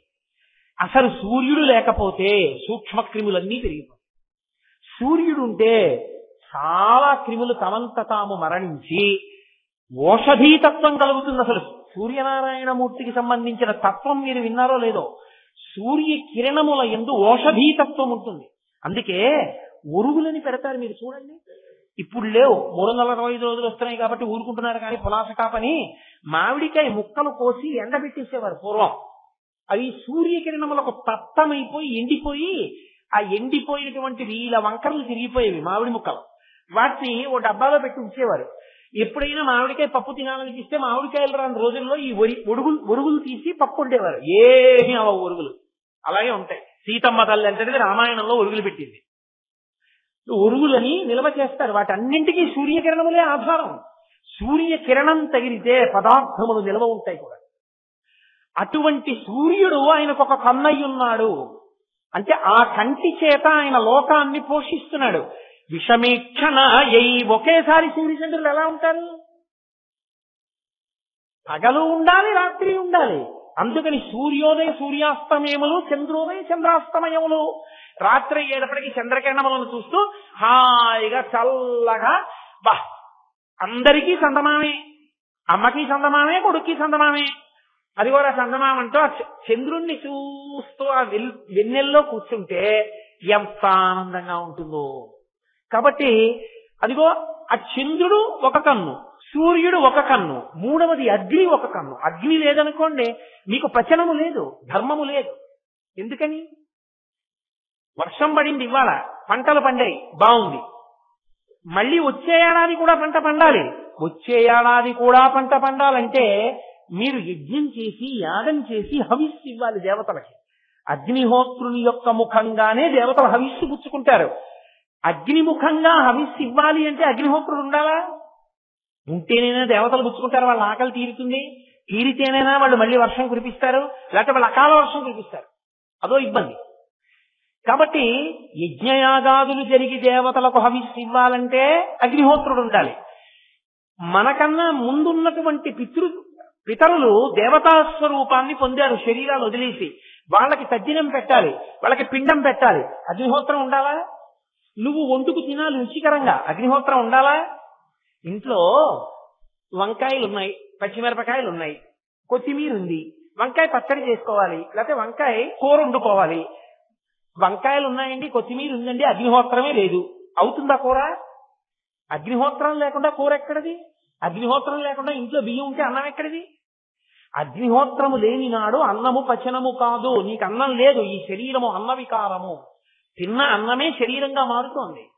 కాబట్టి ఇదంతా ఎవరు చేస్తున్నారు? లింగ పురాణంలో ఒక శ్లోకం ఉంది. హవ్యం మహతి దేవానాం కవ్యం కవ్యాసినామపి పాకంచ కురుతే వస్తి శంకరస్యైవ శాసనాత్. అగ్నిహోత్రుడు దేవతలకి హవిస్సు పట్టుకెళ్ళినా, పితృదేవతలకి కవ్యం పట్టుకెళ్ళినా, మనకి ఇంట్లో వంటవాడై అన్నం ఉండి పెట్టిన కూరలను శంకరుని యొక్క శాసనానికి వశపడి చేస్తున్నాడు ఇవన్నీ. ఇప్పుడు ఈ సూర్య చంద్ర అగ్నిహోత్రములు లేవనుకోండి, ప్రేతం కూడా కాలదు, అలాగే ఉంటుంది. కాబట్టి మహానుభావుడు సూర్య చంద్ర అగ్నిహోత్రములను 3 కన్నులుగా ఉంచుకుని లోకములను కాపాడుతున్నాడు. కానీ ఈ 3 ఎప్పుడూ ఒకేలా ఒకే చోట ఉంటే మళ్ళీ ఉండడం కుదరదు. అది విచిత్రం. పరమేశ్వరుడు ఆ లక్షణం పెట్టాడండి. నీరుందనుకోండి పల్లానికి వెళ్ళిపోవాలి, అగ్ని ఉందనుకోండి ఊర్ధ్వముఖంగా పైకెక్కాలి. అగ్ని పల్లానికి వెళ్ళదు, నీరు ఎత్తెక్కదు. మీరు అగరవత్తు వెలిగించి ఇలా పట్టుకున్నారనుకోండి ఆరిపోతుంది. అగరవత్తు వెలిగించి ఇలా పట్టుకున్నారనుకోండి జ్వాల పైకి ఎక్కుతుంది, అగ్ని పైకి ఎక్కుతుంది, నీరు కిందకెడుతుంది. నీరు కిందకి వెడుతుంది కాబట్టే పర్వతాల మీద పుట్టిన నదులు భూమి మీదకి వచ్చాయి. గోదావరి ప్రవహిస్తోంది కాబట్టి కదా ఇంత పంటలు పండి ఇంత సుభిక్షంగా తినగలుగుతున్నాం. పల్లమన్నదానికి నీరు ఎక్కను అని ఎత్తే ఎక్కుతాననుకోండి కొండలు ఎక్కుతుంది తప్ప భూమి మీదకి రాదు నీరు, మనం బతకం. అందుకని నీటిని కిందకి తెచ్చాడు. అగ్నిహోత్రం పల్లానికి వెళ్ళిపోయిందనుకోండి అంటుకున్నది, మనం బ్రతకం. అందుకని పైకి వెళ్ళిందనుకోండి అక్కడ ఉన్నది అక్కడే పైకి వెళ్తుంది, వెనక్కి తప్పుకుంటాడు. ఇలా మీదకొచ్చిందనుకోండి పల్లానికి అసలు ఎక్కడా ఎవడు బతకడం. పరమేశ్వరుడు ఎంత దయాళువై నిర్ణయం చేశాడో ఆలోచించాడు. ఆయన ఆ ధర్మాన్ని పెట్టి ఉండకపోతే లోకాలు నిలబడతాయా? అందుకే ఏ ఒకటి ఒకదానిలా ఉండవు. ఒకటి ఒకలా ఉంటే ఒకటి ఇంకోలా ఉంటుంది. విషమేక్షణాయై అలా ఆయన ఉన్నాడు కాబట్టి, ఆయన కన్నులు అలా ఉన్నాయి కాబట్టి నిలబడ్డాం. అమ్మవారు ఒక కంటితో చూసిందనుకోండి సీతకన్నేసిందంటారు. అంటే అమ్మవారు దయతో చూడలేదని గుర్తు. ఏదో చూసి చూడనట్టు ఇలా ఊరుకుంది అనుకోండి, అంటే రెండో కన్ను ఇంకా తిరగక ముందే మొదటి కన్ను వెనక్కి వెళ్ళిపోయింది అనుకోండి, సీతకన్నేసిందంట. కోటేశ్వరారు అని మీరు నా వెంట పడ్డారనుకోండి, ఎవరో ఒక ఆయన వెంట పడితే నేను ఇలా అని ఇలా వెళ్ళిపోయాను అనుకోండి, అంటే ఈ కన్ను ఇంకా ఈ కన్నుతో తిరగలేదు, ఇలా తీసేశాను. సీతకన్నేశాడు. సీతకన్నేశాడంటే సీతమ్మ రావణుడిని ఎలా చూసి చూడక వదిలేసిందో అలా చూడలేదు. అసలు చూడలేదంటే దయ కలగలేదు. అమ్మవారి కన్నులు సమీక్షణ రెండు కన్నులు ఇలా తిరిగి నిలబడ్డాయి అనుకోండి, చూసింది మన దయతో చూసింది. అందుకని ఆవిడకి సమీక్షణ అయ్యవారు విషమీక్షణ. సూర్యుడు చంద్రుడు అగ్ని 3 ఒక్కసారి ఉండకూడదు. సూర్యుడు చంద్రుడు కూడా ఉంటే పగలు రాత్రి ఎక్కడిది? పగలు రాత్రి కూడా ఉంటే నిద్ర ఎక్కడిది? అసలు మీకు పగలే ఉండిపోయింది అనుకోండి, అసలు రాత్రి అందం తెలియదు. అబ్బా అసలు రాత్రుళ్ళు ఉన్న రోజుల్లో ఎంత బాగుండేదండి, చల్లబడేది. సాయంకాలం అయ్యేటప్పటికి ఏదో ప్రవచనం వినేవాళ్ళం. అయ్యి బాబోయ్ ఎప్పుడు ఎండే చీకటి రావట్లేదండి, ఏమిటో మరి ఏమైపోయిందో, చీకటి ఎక్కడికి పోయిందో అంటాం. అప్పుడు సూర్యుడు వెళ్లి చంద్రుడు రావాలి, చంద్రుడు వెళ్లి సూర్యుడు రావాలి. అప్పుడే సంధ్యాకాలం అనుష్ఠానం, అర్చన, ధర్మము, యజ్ఞము, యాగము, క్రతువు, ముహూర్తము, చాంద్రమానము, తిథి ఇన్ని నడుస్తాయి. లేకపోతే అన్ని ఆగిపోయింది. కాలగమనంలో నీకు పుణ్యాపుణ్య కాలముల వివక్ష పోయింది. కాబట్టి కలవకూడదు శివుడి దగ్గర. విషమీక్షణ. ఇప్పుడు ఆయనకి వికృతమైనటువంటి కన్నుల కదలికనర్థమా? అలా చూసి మనని రక్షిస్తారని అర్థం. మనని రక్షించడానికి ఆయన విషమీక్షణాయి, మనని రక్షించడానికి ఆమె సమీక్షణాయి. నాన్నగారు అలాగే ఉంటారు, విషమీక్షణాయి. నాన్నగారు ఏం శిక్షించక్కర్లేదు, సరిగా ఉండట్లేదు, నాన్నగారికి తెలిసిపోయిందేమో అని అనుమానం వచ్చింది, నాన్నగారండి అన్నాడు అని చూపు నిలబెట్టలేదు, అమ్మ మాట్లాడలేదు. ఎంత బాధగా ఉంటుంది. నాన్నగారు 3 కలిపి నిలబెట్టారనుకోండి, తట్టుకోగలడా? నాన్నగారు 3 కలిపి నిలబెట్టకుండా, సూర్య చంద్రాగ్నిహోత్రములు నిలబెట్టకుండా ఉంటేనే సంతోషంగా ఉంటుంది. నాన్నగారు మామూలుగా ఉండి నాన్నగారి గదిలో నాన్నగారు చదువుకుంటున్నారు అనుకోండి, అప్పుడు నాన్నగారి కోపంగా ఏం లేరు, ఆయన పనిలో ఆయన ఉన్నారు, కానీ మనం చప్పుడు చేయకూడదు, అక్కడ అల్లరి చేయకూడదు, టీవీ పెట్టకూడదు. అది నాన్నగారండి టీవీ చూస్తానంటే తలుపేస్తున్నాను, చూడు అన్నారు అనుకోండి, తలుపేస్తూ టీవీ చూసుకోవచ్చు. నాన్నగారు 3 నీ మీద నిలబెట్టారంటే ప్రమాదం వచ్చిందని గుర్తు. ఇంకొక లక్షణం ఏంటో తెలుసా? విషమేక్షణాయై అంటే అసలు పరమశివుడు అలా చూడకూడదా అండి? చూడచ్చు. చూసినా ఉపకారం ఉంది. 3టిని కలిపి చూసినా ఉపకారం ఉంటుంది. ఎప్పుడో తెలుసా? ఆయన ఇలా 2 కన్నులతో చూసి 3వ కన్ను విప్పాడు అనుకోండి, వాడు మహాజ్ఞాని అయిపోతాడు. ఎందుకో తెలుసా? నామరూపములుగా ప్రపంచం ఎప్పుడు కనపడుతుంది? రకరకాలుగా ఉన్నప్పుడు. కుర్చీ, బల్ల, కుండ, వేదిక, మైకు, లాల్చి, మీను ఇన్నున్నప్పుడు కదా. అక్కడ ఉన్న కుర్చీ, అక్కడున్న బల్ల, అక్కడున్న కొయ్య, అక్కడున్న తెడ్డు, అక్కడున్న కర్ర అన్నీ కాలిపోయి. అన్నీ కాలిపోతే ఇప్పుడు ఒక్కటే ఉండిపోయింది. అన్ని లేవు, బూడిద మిగిలిపోయింది. ఒక బూడిద మిగిలిపోతే ఇక నామరూపములు లేవు. నామరూపములు లేకుండా కేవలము బూడిద మిగిలిపోతే ఒకటే మిగిలినట్టు మాయ అంతరించి కేవలము జ్ఞానమే ఉండాలి అంటే పరమశివుని యొక్క 3వ కంటి జ్ఞానాగ్ని కలగాలి. అప్పుడు జ్ఞానాగ్నిగా అది ఉపకారమును చేస్తుంది. అందుకని విషమేక్షణ ఏ 3 కలిపి చూసినా 3 కన్నులతో చూసినా నష్టమే వస్తుందని చెప్పడానికి కూడా లేదు. కాబట్టి వాళ్ళ చూపులు ఎప్పుడూ ఉపకారం చేసేవే అని చెప్పవలసి ఉంటుంది తప్ప ఆ చూపులు అపకారములు చేసేవని ఎప్పుడూ చెప్పకూడదు. అమ్మకి కోపం, అమ్మ చూపులు నాన్నగారి చూపులు ఎలా చూసినా నీకు ఉపకారం చేసేవే తప్ప అమ్మ చూపులు నాన్నగారి చూపులు నిన్ను పాడు చేసేవి ఎప్పుడూ కాదు. అమ్మ చూపుకి కనురాపు ఉండదు. మీరు చూడండి, లోకల్లో పిల్లాడు షేరు బియ్య అన్నం తింటాడు, ఎవరుండి పెట్టాలి? అమ్మే ఉండి పెట్టాలి. వాడు బయట మళ్ళా కసరత్తులు చేసి వస్తాడు, షేరు బియ్య అన్నం తింటాడు. వాడు శుభ్రంగా అరుగుతుంది. వాడికి ఇంత గోంగూర పచ్చ వేసి ఇంత నువ్వుల నూనె పోసి వాడు ఇంత అన్నం కలుపుకుని అరిటాకు నిండా తినేస్తాడు వాడు. మీరు చూడండి, అలా అన్నం తినేటటువంటి వాడికి షేరు బియ్య అన్నం వండి అమ్మ గిన్నె దాచేస్తుంది ఎవరికి తెలియకుండా. భీమసేనుడికి కుంతీదేవి పెట్టినప్పుడు అలాగే పెట్టేది. దాచి వాడు అన్నం తినేటప్పుడు తలుపేసేసి తానొక్కతే కూర్చుని పెడుతుంది.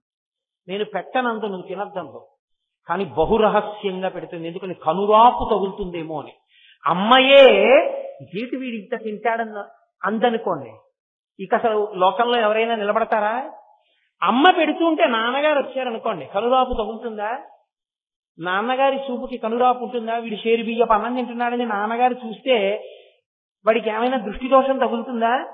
ఒరేయ్ నువ్వు చక్కగా తిను, కానీ నాన్న కడుపు నిండాను, అందరి మధ్యలో తినకు అని తల్లిదండ్రులు ఏం చెప్తారంటే, ఏదో పెళ్లికి ఎడుతున్నారనుకోండి వాళ్ళ మధ్యాహ్నం, వాడికి 10ంటికి పెళ్లికి బయలుదేరుతూ అమ్మ ఏం చేస్తుందంటే ఓ 3/4 షేరు అన్నం వండి పెట్టేసి వాడికి కందికొండ ఉల్లిపాయ అన్ని వేసి పెట్టేసి తినేశాక, ఒరే అక్కడ 1/4 షేరు బియ్యపు అన్నమే తిను, లేదా 1/2 తిను, ఇంటికి రాగానే మళ్ళీ పెడతాను, అక్కడ ఎక్కువ తినకేనా దృష్టి తగులుతుందంట. అమ్మ మనసులో ఆ లక్షణం ఉంటుంది. నాన్నగారు ఓ 10 రూపాయలు చేతిలో పెట్టి, ఒరే నీకు అంతగా ఆకలిస్తే బయటికి ఎక్కడన్నా పోయి ఏమైనా తినేసిరా, అక్కడ తినక ఎక్కువ అంటాడు.